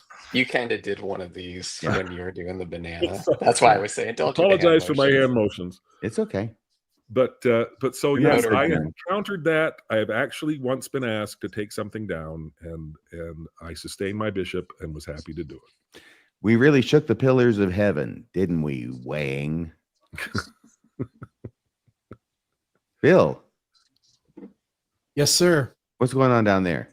Well, I was trying to find candlestick salad, and there are tons of images of it. I can't find the original Friend magazine image, but I'll put up here on the Well, screen. so the image isn't in the Friend magazine. Somebody that wasn't it. It was much more explicit than that. Yeah. I'm That looking has for a one with two cherry, so coconuts. that's not. It's because it's supposed to be a strawberry, and so it's very clear. And this So, was in a Mormon. This wasn't just in a Mormon magazine. It was in the Mormon Children's Magazine. in the Children's Friend. It's a And fun this really was activity in for there. the kids to make for family home evening But see, dessert. if you look at the recipes for Yeah. candlestick salad everywhere else, none of them have the alfalfa sprout pubes. I mean, that's how you knew there was some disgruntled employee working for church magazines. Because who would put alfalfa sprouts on a real dessert? That's correct. Right. Yeah. Right. It was gratuitous. Those were gratuitous pubes on that There you dessert go. in the children's magazine of the church. There you go. So I don't even know where the hell we are at this point. No. Cultural Hall, what do you want to say? Somebody said you have very nice teeth. Thank you. I never had braces either, Hmm. just so you know. Well, I didn't either, but I don't have teeth as nice as yours. Oh. Well, I I came had after you braces, when but they had fluoride in the water, so that My helped. bottom teeth have gone back. I used to have a retainer, and I took that out, and now my bottom teeth are crooked again. That is from getting punched in the mouth so much. Yep. Boom, boom, boom. How about you, Colby? You ever have That's the next one. just braces? FYI. I did have braces. I think we should watch this next clip. Okay, this is where I went back to January of 2024. I found the podcast that started it all. I did that this morning because I thought, let's see what Jacob actually has said about Aaron Sharinian, Aaron Sharinian, and see if really he is just, wondering about why, it's so confused. Before we And he's play not that, criticizing the church. before we play this, can I just say he titled this video, "Can We Go On Like This?" Has the thumbnail read "Divided and Confused," and he's like looking off camera moodily. And remember, all of this is literally just about people having a different opinion than him. Mhm. All right, here it is. Now, with that in mind, it confuses me why the church would recently have bishops like Bishop Sharinian, who has been engaged in queer advocacy for years, hired as the new communications director for the church. This is a man who, while serving as bishop, was posting his joy at the redefinition of marriage. God sanctioned marriage between a man and a woman has been the basis of civilization for thousands of years. There is no justification to redefine what marriage is. Such is not our right, and those who try will find themselves answerable to God.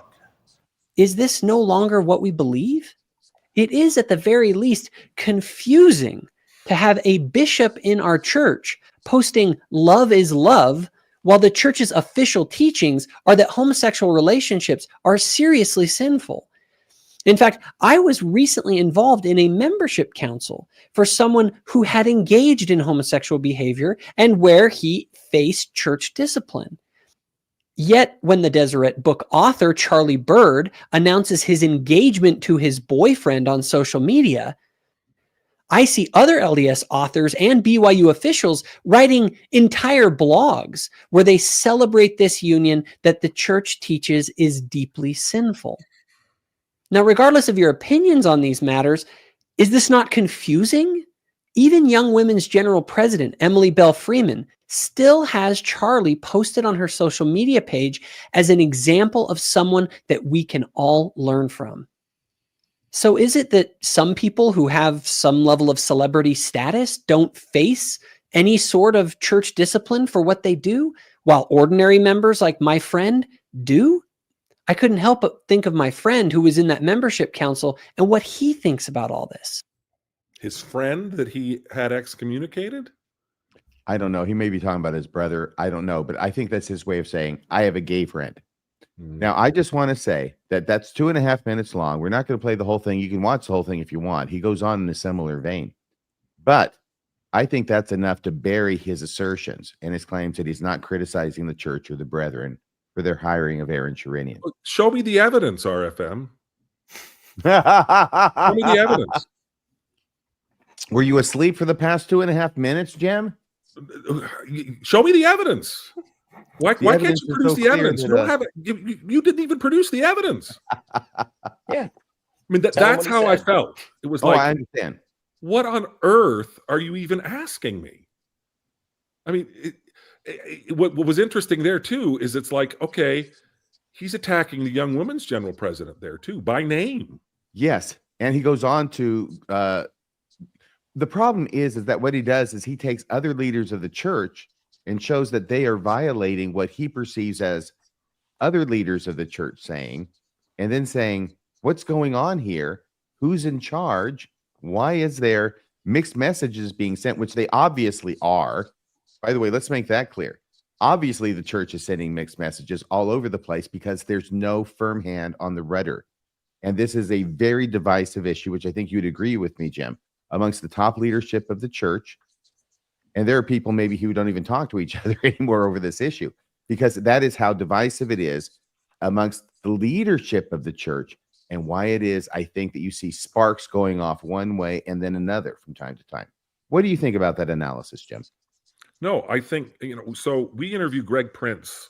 We have a series of interviews with Greg Prince, who's one of the best observers of all of this. And he says everything that he hears and talk about, he says the brethren are more deeply divided over this issue than any other issue in our lifetime. And I mean, you see that in the whole the whole drama around the family proclamation, that Boyd K. Packer's attempt to canonize it on the fly, and to have the president of the Quorum of the 12 publicly and embarrassingly corrected when the printed version comes out. But Oakes got away with calling it revelation.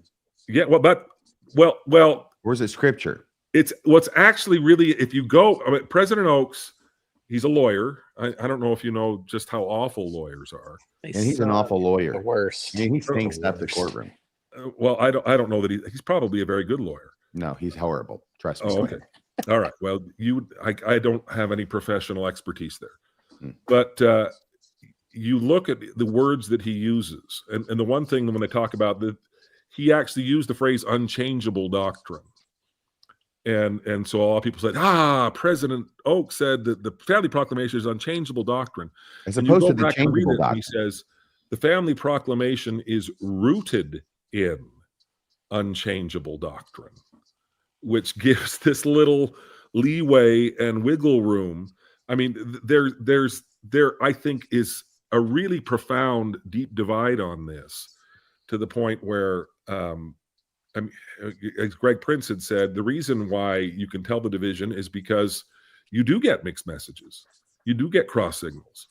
There are things that the brethren have said that can sound very inclusive. I'm Russell Ballard talking about how, You may think that you don't belong, but you do, and we need to listen to you. We need to understand you. And then here's Jacob mad that she says that we should learn from him. Well, so did Elder Ballard.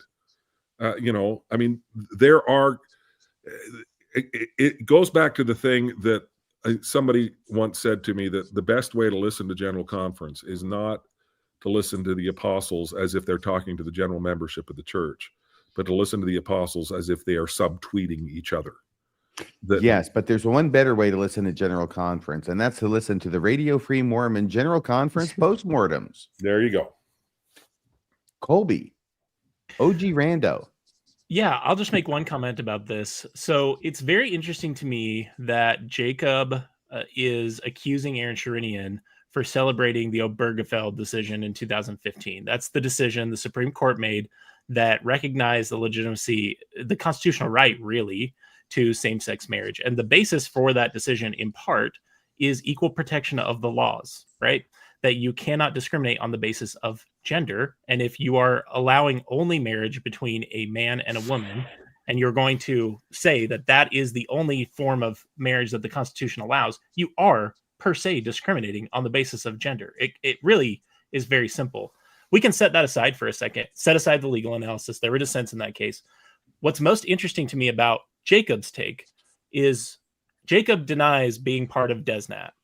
But what you see is the same logic of someone who legitimately believes, like he is a Mormon nationalist. He doesn't seem to recognize that even as a believing Mormon who shared his belief that homosexuality is sinful, you can still celebrate that the laws of the country are different than your religious beliefs. And I don't think he recognizes that in the way he's talking about this issue, that there are two different things going on here. The law of the land is not supposed to be coextensive with your religious beliefs. And that was foundational to both my growing up as an American and my growing up as a Mormon. So it's very weird to me that he doesn't see it that way. Very concerning to me, honestly. That is a great point. And it also, one of the things that Jacob continually sidesteps, because he refused to even admit that this is any kind of a change. But the church endorsed the Respect for Marriage Act, right, which legalizes, it codifies the legalization. I'm channeling Cardinellis here. It codifies the legalization of gay marriage in all 50 states. And he's like, well, yeah, but they didn't really mean that, or it doesn't really count, because what they really meant, they just wanted the religious protection. That's fine, Jacob. But the reality is the church now is embracing, in terms of the legal status of gay marriage, exactly what Aaron Sherinian was celebrating in that tweet. The church, that's the church's position now. Mm-hmm. But it hasn't changed. That's the other thing. It's just like, I sit there and walked him through, the first time we met, all of the changes that the church has made on this issue. And this is an issue that has changed more in my lifetime than any other controversial issue. Not just in my lifetime, but in a very short span of time. Mm-hmm. The fact that we went from 2008 and Proposition 8 to the Respect for Marriage Act, that is a huge, huge change.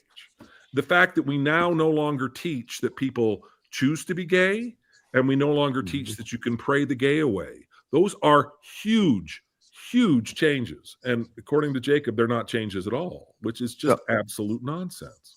So it sounds like the church doesn't really have any integrity on these issues. What do you think about that, Colch? You're kind of right. I mean, if there's one thing that's for sure about the church, is that it's going to change eventually. It's always changing. And I think Jacob's just running into a wall thinking that on this one thing it won't, or it cannot change. And I think he's in for a rude awakening eventually. And Jim is right. He seems a bit desperate. It's not just as an issue. I don't think it's ever going to change, and I'll go along and about my day now. He's panicked about it. He can't stop talking about how it's not going to change because he's terrified. One of the things I really liked, we didn't watch a clip with it, but I implore people to go watch. Jim told him that, like, he goes, "Who are you trying to convince? You are trying to convince yourself that this will not change," which shows that he is so scared that he has to behave this way to reassure himself that he is correct and that his opinion is right and that nothing will change. And he's going to have his little security blanket of not letting gay people get married in the Mormon church. And he's just got to scream it from the rooftops to make himself feel better and think he's right. Right. And he is causing the division that he laments. So much Hey, confusion. Bill. Oh, yeah, yeah. Hey, Bill, I Yeah. want to put up here. This is what Jacob Hansen had put up on his whatever it is. Was it Twitter? Cultural Hall sent this to me, and I made it into a slide because he showed part of it in that video, but I wanted to show the whole thing. This is what Jacob Hansen, aka Thoughtful Faith, posted on January 12th, 2024. So that must have been right after the announcement about Aaron Sherinian. It says, want to confuse people. This is Jacob Hansen posting. Want to confuse people, ... Send a proclamation to the world defining marriage as between a man and woman. Then hire this guy as your global communications director. And then he has the post from Aaron Sherinian, which was featured in the film or his podcast. Way to go, SCOTUS. Gay marriage now legal across all 50 states. Hashtag love is love. Hashtag marriage equality. I don't know. That seems kind of critical to me. What do you think, Bill? He's the one who's created this. I mean, what he wants to treat it like is like 100 people came to him, and he's just being the spokesman for these 100 people behind him. When the reality is he's the one who designed this. He's the one who created this. This is his baby. He's the one who's bothered. He's the one who's confused. It wasn't until after he did it, then Quick Media jumps on, and now the two of them are on this bandwagon. And not to say that there aren't a lot of other people who feel this way, but he's the one being their cheerleader. Very good. He's like the kid who starts a brush fire and then pretends like he's the one trying to put it out. Yeah. Let's see what we have else up here for. Oh my gosh. Do you want to talk about this? Colby, you included this. So I do. AI worked a real number on Jacob here. So I don't look so great either, by the way. One You're of the the only one reasons, who comes out looking good in this. yeah, I guess that's true. But a while ago, we did a response to Jacob, and then he responded to us. And one of the things we wanted to do tonight is kind of point out some commonalities about Jacob's behavior. Because like Jim said, Jim went into this conversation with Steve with one objective: to show people what Jacob is doing. And I think, Jim, you did an excellent job at succeeding at that. And I kind of want to add a second witness to what Jim experienced based on what RFM and I experienced. A collective witness, Colby? Yes, a collective witness, but of people who actually you should listen to their opinions. So RFM and I do this response to some video Jacob had done. And it was in response to Jacob going on Alex O'Connor's show and Jubilee. And yes, it was called Mormonism Makes Liars of Us All. And what we were showing was how in every instance where he's being interviewed and questioned by Alex O'Connor, the atheist, right? He shades things and omits things and does everything in order to try and put Mormonism in the best possible light. We're showing that even though he knows the bad stuff, he's not saying it. Yeah. And then Jacob did a response to us demonstrating that, where he told so many lies in the course of this response, including attributing to me by name quotes that I never said, attributing to me things that I never did if he would have just actually watched the video. And so RFM and I did, I think, one of the most fun episodes we've done together, which we called Ex-Mormon Psycho Lawyers from Hell. And this was AI making it adorable claymation. Well, adorable for me, horrifying for RFM. You look adorable. More so for Jacob. But my point here is that why this is happening is because, like, why Jim had his experience, why we had this experience, is Jacob is a repeat liar who shows no concern for telling the truth. And if you'll go forward to the next slide, I have just a clip to show the best example from that episode where we catch Jacob in just the most absurd lie. Slide 18, huh? Mormonism makes liars of us all. And Jacob is a liar. He goes on this whole rant during this thing about how he's not cutting me any slack anymore. I'm just being a liar. Now, I want to go through on here the 27. So here's what's funny. So Colby Reddish puts together this 27 factually incorrect statements made by Jacob that he's going to go, and he went to multiple podcasts with this. First, he went, I think, to Kolch's podcast. Then he went to Nemo. Then he went to RFM. And so he was going to all these different podcasts, like touting these 27 factually incorrect statements. Yeah, that's the point in your opening argument where you realize that what you've done is you focused all your attention on the facts later on in the case, and you haven't done any research on the facts that you need to tell the story to lead up to it. So you just pull it out of your ass and pretend that you know what you're talking about. Right. Right. And so I wanted to show from Nemo's actual video that if Jacob had actually watched it, it would have been clear who made that list of 27. And again, even if it wasn't, Jacob and I have directly exchanged messages before, and he has my freaking phone number. That's where I cut that one off. My point was just, we have had a very similar experience as you did, Jim, where Jacob made incorrect statements about me, especially, but also RFM. He also called us psychotic, unhinged lunatics. I corrected Jacob privately. That video is still on his channel, like still to this day, with him attributing to me quotes, like literally saying, Colby Reddish said, quote, things that I pointed out to him. I did not say. He doesn't care because, again, if you think about Jacob as a polemicist and a propagandist first, all of his behavior starts to make sense. He's not an honest person. Well, if he's not going to take anything down for the brethren, he's not going to take anything down for some rando.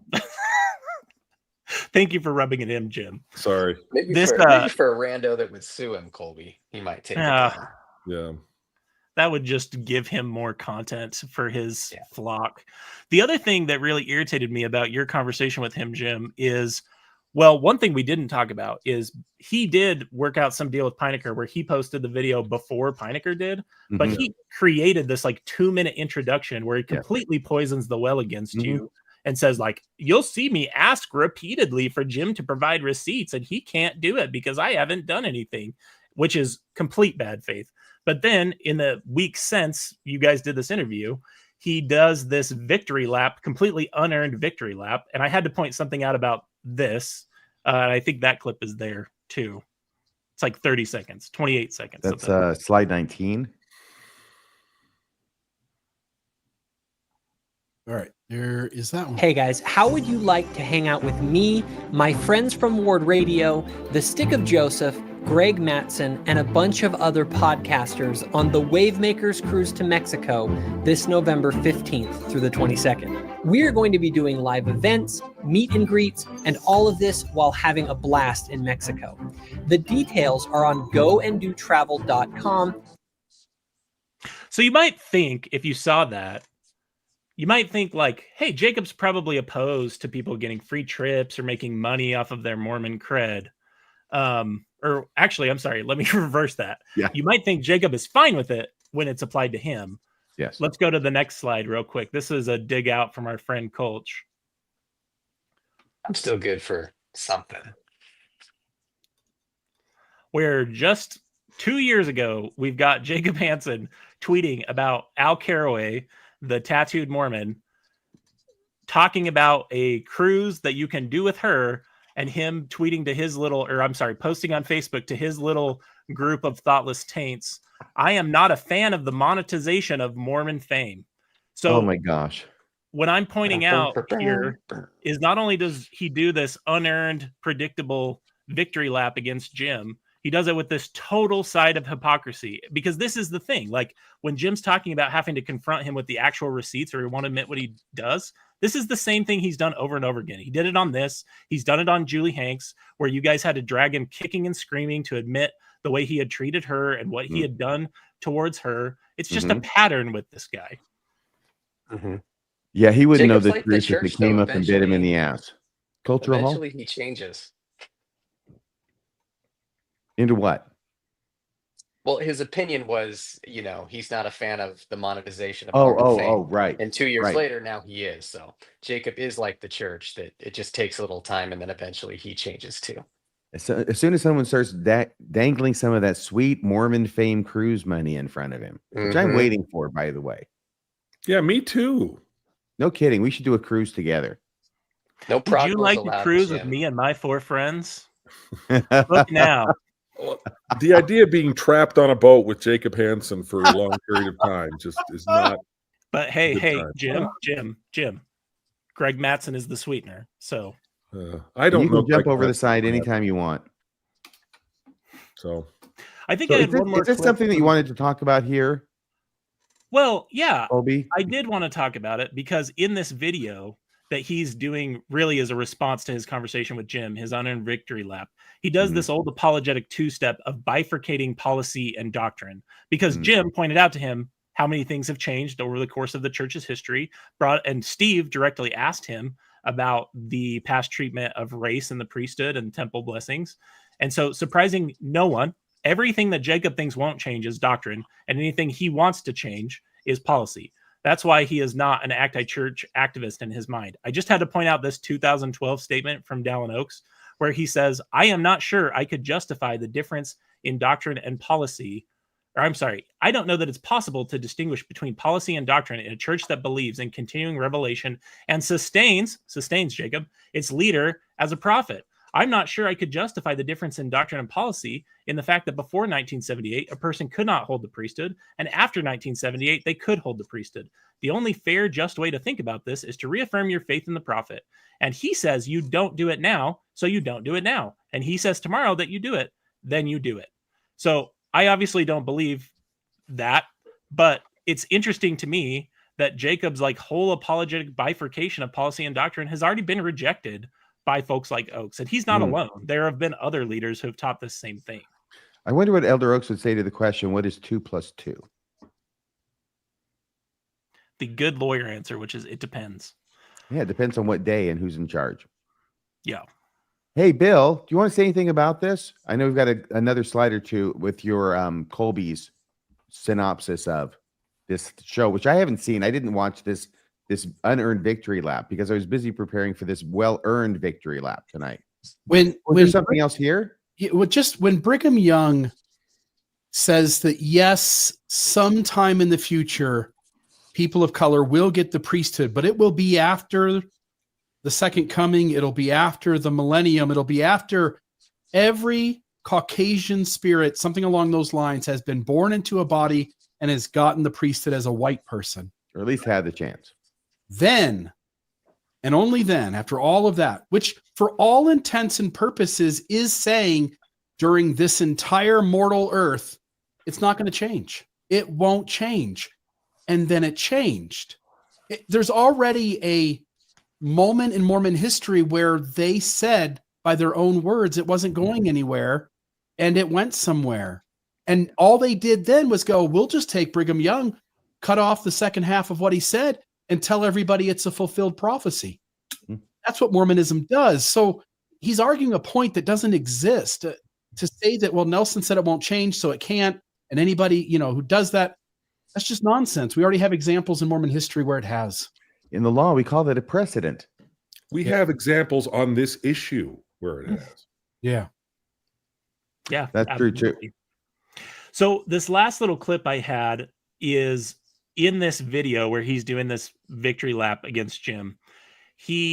Listen to the way he strawmans the critical position on this issue. So Bill, you just gave a good steelman version of it. I'll have my own right after this clip. And this clip is very short, but listen to how he paints this issue. It's absurd. Eternal. Now, a common tactic amongst enemies of the church is to try and dig up every possible speculation by a church leader that they can find, especially ones that contradict what the church now teaches. And frankly, there are a lot of them. The reality is that prophets, just like the rest of us, speculate about things and will often talk or write about their ideas. Then why should we believe anything they say is from God? I'm sorry. Well, you want to say something about Colby?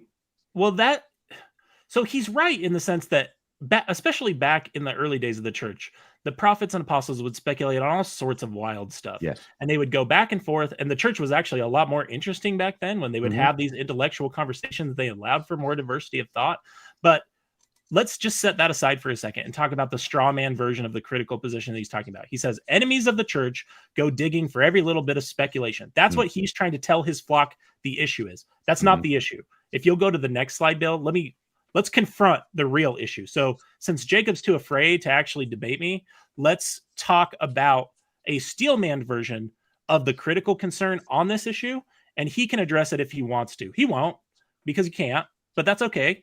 Here's what it is. The reality of the issue is dealing with prophets who have taught things as doctrine that the church today teaches are so obviously false doctrine in the race and the priesthood essay. So in 1947, Lowry Nelson was a professor of sociology. He had exchanges with the first presidency. I'm not going to read all of that. I would encourage people to read the entire exchange for themselves, make up their own mind.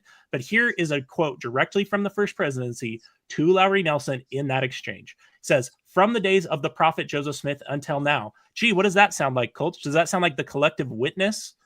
From the days of the prophet pretty Joseph collective. Smith, even until now, it has been the doctrine of the church, never questioned by any of the church leaders, that the Negroes, their word, not mine, are not entitled to the full blessings of the gospel. The position of the church regarding the Negro may not have been proclaimed in a formal statement of doctrine, but has been taught by the leaders of the church from the beginning. It is, in effect, the doctrine of the church. So remember, this whole bifurcation is policy and doctrine, and here we have prophets teaching things as doctrine that today the church says was false doctrine. I'm sorry, Art. And in 2 years, we'll rectify that problem, and we will issue an official first presidency statement that does proclaim it as doctrine.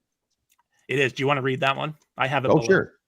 The attitude of the church this is a first presidency statement. This is on a par with scripture, or at least it was at the time it was issued.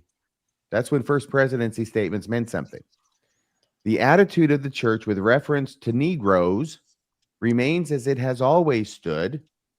It is not a matter of the declaration of a policy. Repeat, it is not a matter of the declaration of a policy, but of direct commandment from the Lord, on which is founded the doctrine of the church. Once again, on which is founded the doctrine of the church from the days of its organization, to the effect that Negroes may become members of the church, but that they are not entitled to the priesthood at the present time.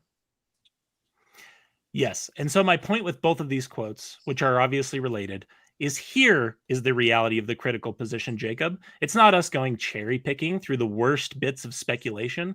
The reality of this issue, if you want to deal with the fallibility of prophets, and to Jim's credit, he's come up with a model that works for him that reconciles with these things, that prophets can be fallible even on matters of doctrine. And Jim, you can speak to that in a minute if you want to. I'm not trying to call you to account for any of this. I'm trying to point out that Jacob is saying this cannot change because they're saying it won't change when we're talking about LGBT issues in the church.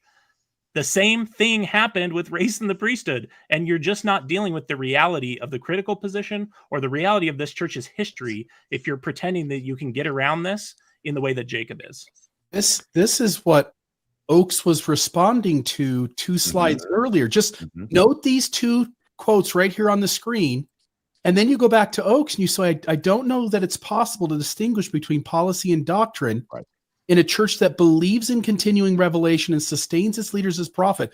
I'm not sure I could justify the difference in doctrine and policy in the fact that before 1978, a person could not hold the priesthood, and after 1978, they could.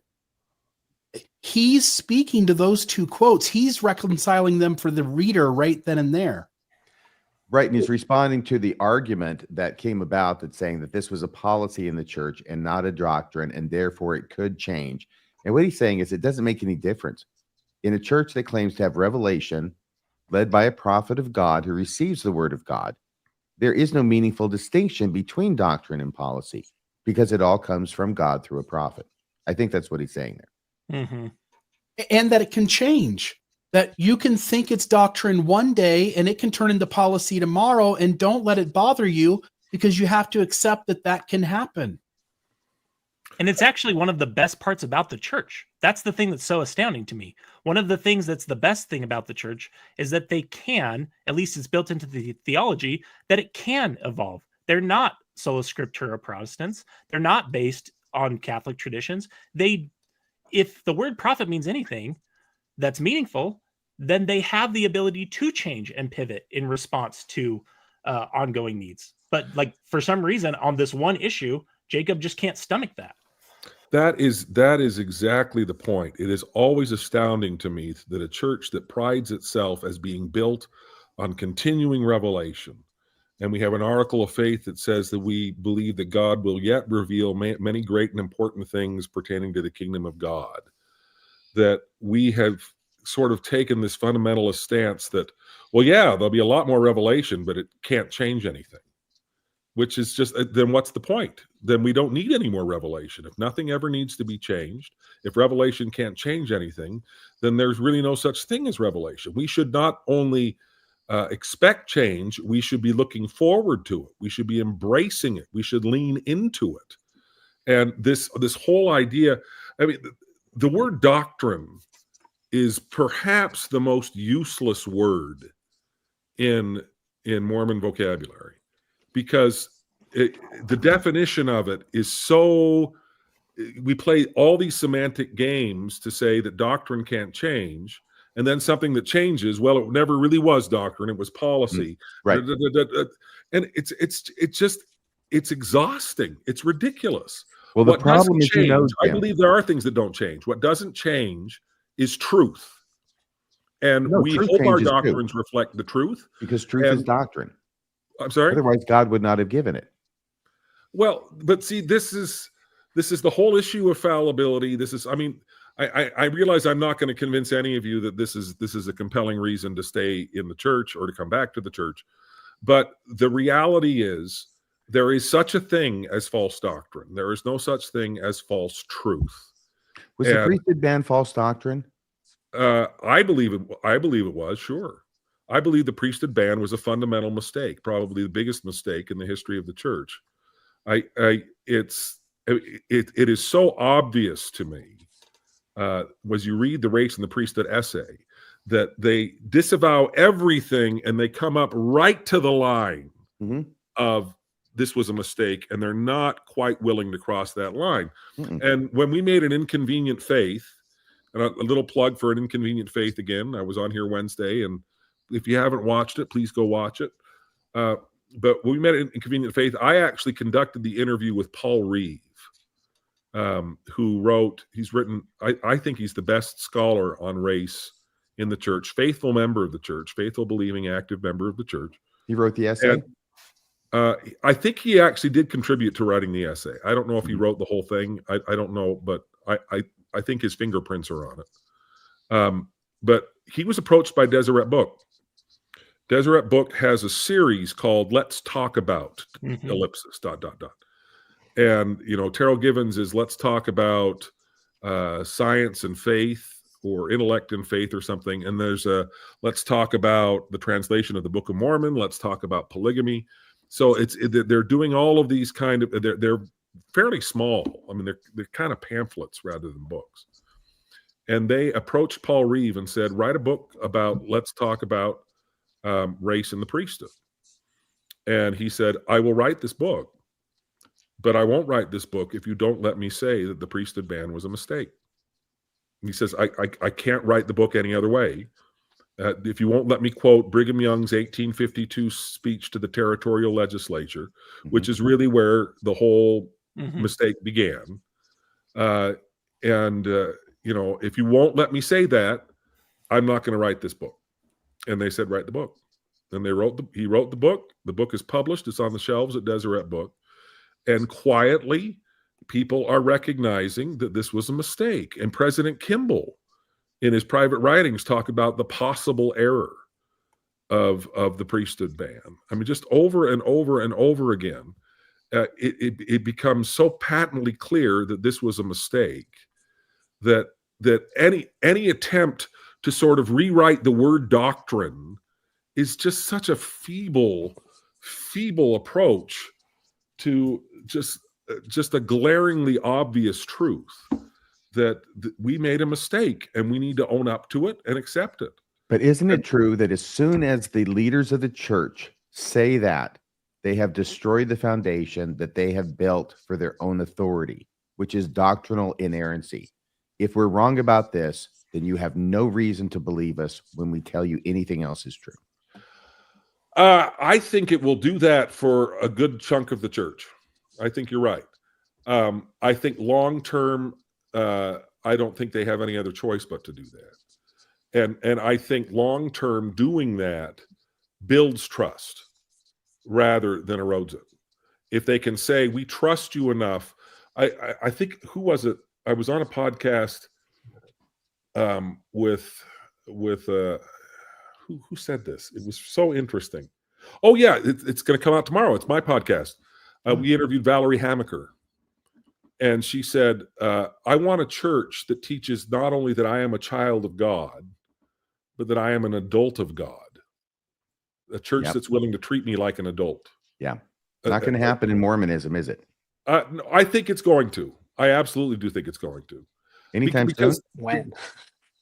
I don't know, but we're moving in that direction. It scares the Jacob Hansons of the world, but you look at the Joseph Smith papers, which is an act of tremendous transparency. A lot of members aren't paying attention to it, but I mean, the Joseph Smith papers essentially published a volume that says the Book of Abraham is not a translation of anything. I mean, that's in the Joseph Smith papers published by the church, and Brian Hoglund essentially. I mean, I don't want to say he's left the church. I don't know what his status is with the church, but was just vilified by the Jacob Hansons of the world because he looked at the data and published the data in the Joseph Smith papers and says, this is not a translation of this papyrus. We do have the papyrus here. We do have the Kirtland Egyptian papers. Mm-hmm. And, so we keep acting like, and you say it's not going to happen in Mormonism. The reality is, it's going to happen because we don't have a choice. We don't have a choice. There was a time when the church could sort of control the narrative, when the church could sort of sweep stuff under the rug and not talk about stuff, because the only way you could get access to that stuff is you go digging around in libraries and analog books. And the internet puts all of that at everybody's fingertips within seconds. And so, I mean, the reality is the church really has no choice but to confront reality. And the church, there are lots of people in the church at every level of the church that recognize that. And there are lots of people in the church at every level of the church that are actively resisting that. Truth is the daughter of time. The arc of the, what is it? The universe moral is... arc. The moral arc of the universe is long, but it bends towards justice. Eventually, we're going to get there. We don't have a choice but to get there. Okay. Well, on that, we will disagree. And does anybody else have anything that you want to say before we close out this program? We're going to be a bit whimsical here. We're going to try and bring the house down a little bit here. A little whimsical stuff. And if you want to say anything, go ahead, because we're going to put this up here on the screen, hopefully. This is another comment I had made. I said, is it just me, or is Jacob starting to look like Van Gogh? And I had sent this to, it was you. It was you, Colby. It was you. It was you all along. And I sent him a copy of this picture, of course, just to prove my point, as if Colby wouldn't have any idea who Vincent Van Gogh looked like. Of course he does. But this is, of course, famous self-portrait of Van Gogh. And this is what Colby sent in response. Do you want to say anything before I unveil this? Nope. This you is are the master of AI, obviously. Thank you for capturing a screenshot where Jacob looks unhinged, because one of the things that all of his minions did was capture screenshots where my eyes were big. I mean, when you're speaking, you can catch a screenshot of anybody looking ridiculous. I know. Are those glasses? Are they like normal glasses, or are they like Coke bottle bottom glasses? Because sometimes they make your eyes look These are just readers. Van Gogh's ears look better. I'm sorry, what? Van Gogh's ear. The left ear. That's the ear that's showing. Yeah, well, I made both of them. They look better, but otherwise, it's pretty close. It really is. And Here it is through Colby's AI friend. Argos. Is it Argos or Argosy? Argos, yeah. Argos. So there is Jacob Hansen as Vincent Van Gogh. I think they have some things in common. It really nailed the deadness in the eyes, I think. Yes. The thing about Jacob Hansen's eyes, he's got black eyes, lifeless eyes, like a doll's eyes. My closing thought is I just want to offer Jim a huge kudos. I thought you did fantastic in the conversation by not allowing Jacob to pivot off of the actual point. And I think to anyone who isn't his brainwashed flock that will applaud literally anything he does, like train seals. And to that point, RFM and I exposed Jacob making a hilarious mistake, displaying Joseph Smith's handwriting while talking about it not being Joseph Smith's handwriting. None of them had anything to say about it because they don't know anything. They don't know the reality of the stuff they're talking about. It was Dan Vogel and I who corrected Jacob. You know, he didn't mention that or do the responsible thing like a real retraction crediting anybody to go back to the difference that Bill and RFM did at the beginning of the show. So I guess my two concluding thoughts are, Jim, I thought you did a fantastic job in the conversation of pointing out the reality of Jacob's behavior towards other people. And my second thing is there are people who are going to say, particularly his brainwashed flock, they're going to say, you guys are such hypocrites. You just spent 2 hours shitting on Jacob Hansen. And to that, I will say, you are absolutely right. And I enjoyed every minute of the 2 hours. Yeah. And the difference is that I can just admit that I'm a hypocrite when it comes to bullies like Jacob Hansen. And the reason that I have a fascination with Jacob Hansen is because he has garnered such a following. And he's so obviously a propagandist and a bad faith actor. And so the same purpose you had in your conversation with him on Pineker's show, Steve, or Jim, is the same purpose I have. I just want to point out Jacob's behavior. People can make up their own minds about who he is, but it is so apparent if you actually follow what this person does that he is not a good faith actor. But how is that hypocrisy? Who has made a covenant who's made a covenant to sustain Jacob Hansen in anything? They'll just say it because he'll say it and they say whatever he says. They don't. Right. But the thing is, my problem is, again, just very specifically, I wanted to give a name to what Jacob is doing. It's not that Jacob is criticizing people. It's that Jacob is attacking the very brethren he is claiming to sustain. And I think whatever you may think of me and whatever minions tear me, that is out there now and people can see it and they can't unsee it. Very good. Cultural Hall. It's so good that you were here. I didn't hear enough from you. It's like you seem kind of subdued. Are you okay? I know it's really late there. Okay. It's almost it's after midnight now.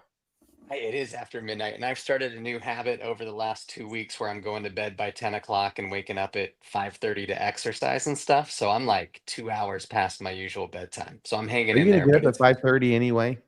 No, it's the weekend, so I think I'm going to give myself till 6, maybe 6:30 tomorrow. If I can knock somebody off their exercise cycle, I'm happy. I was also in a car accident like 2 days ago, so I've still got some effects of that going too. Are you kidding? Yeah, some 17-year-olds turned right in front of me. They were going to get you plowed into them? Yeah, I was going down the road and they turned literally right in front of me. There was no time to stop. Is everybody okay? Yeah, they were okay. I'm okay. I've got some whiplash, but you too. I'm concerned about you as well. So you got some whiplash? Yeah, I got whiplash. My neck and my back are kind of fucked up, but did you go and see the doctor or chiropractor? I did, yeah. I've had two sessions of PT, and I've got a couple more weeks scheduled. So, and have you seen an attorney? I have spoken to one, yes. Okay, good. So you want to make sure that you do everything the doctors say, fulfill everything that they require of you, and then some. Yeah, okay. I'm doing that. Good. You want to document the hell out of this. You got it, my friend. But it's been a blast hanging with you guys. This was a fun opportunity to get back out there. I can't say when the next one will be. No channels coming back anytime soon, but this was a good reason to jump back in. I really enjoyed the episode, and I thought Jim learned from all. I wouldn't say it was mistakes you made in your first conversation with Jacob, but just you know, he came prepped for war and you were prepped for a conversation. But this time you were prepared, and I thought you handled yourself really well and kind of made him look Thank like a you. jackass. I loved when he would cry and say, like, "Why are you attacking me?" You know, he played the victim card a bunch of times, Mhm. and that Where's gave the me great evidence? pleasure. Yeah, that gave me great pleasure to watch him squirm. Jim, they were, the folk, by the way, I just want to note, Bill Reel gave you the least amount of shit tonight, Jim. Oh, I appreciate that. Just note that, because I understood that the idea is that you're putting your nuanced Mormonism up against his orthodox, or whatever you want to call it, unhealthy, egotistical Mormonism. And folks are wanting to sort of pick apart, well, let's pick apart Jim's Mormonism. Well, no. To your point, LDS theology, there's only two reasons prophets need to get revelation for a church. It's either to receive an insight that's never been thought of before, or it's to correct something where the leader or the church up until that moment thought a certain way. So even if they did say it's never going to change, and they did, doesn't matter, because soon as that prophet who says that dies, he's a dead prophet. To RFM's point earlier, now the next prophet is a living prophet. Mm-hmm. He can simply do something different than any of the guys before, and he can argue that that's never been done or whatever. He can say whatever he wants about it, and the living prophet wins. That's what Mormonism is set up to do. It's set up to discard its dead prophets as soon as it needs to. So him throwing out this idea that it won't change, that's just him needing his emotional belief to remain true. He has to grant that, yeah, that guy dies who says it. The next guy can say whatever the hell he wants, and that's happened numerous times in this church. Well, I tell you what, somebody has to have the last word. I think Bill did a pretty good job of it. And so we're going to end here. We're already like 40 minutes longer than we usually go, but what the heck? It's been a great time. It's been well worth the effort, I think, and the length of the episode. And it's been great to see Jim and to see Colby, who I'll be seeing at dark 30 in the morning to record the next episode of Radio Free Mormon. And it's been super great to see Cultural Hall there. Thank you so much for coming on the show, Cultural Hall. I've invited him several times. He's always had to say no. And this time, I don't know what happened, but like the planets aligned, and here's Cultural Hall. He's on the show. So thank you so much. It's great to see you. Everybody, thanks for watching. There's not going to be any Mormon newscasts this Monday, but hopefully if everything works out with me and Colby tomorrow morning, there will be a Radio Free Mormon tomorrow evening where we will be analyzing, dissecting, and vivisecting chapter 11, I think it is, of Austin Fife's Light on Truth letter, dealing with spiritual witnesses and testimonies. So I hope you'll watch for that tomorrow night, probably maybe around 7 o'clock or 6 o'clock Mountain Time. We'll figure out when we're going to premiere it based upon how long we go. The longer we go, the earlier we premiere it, because we're always thinking about you.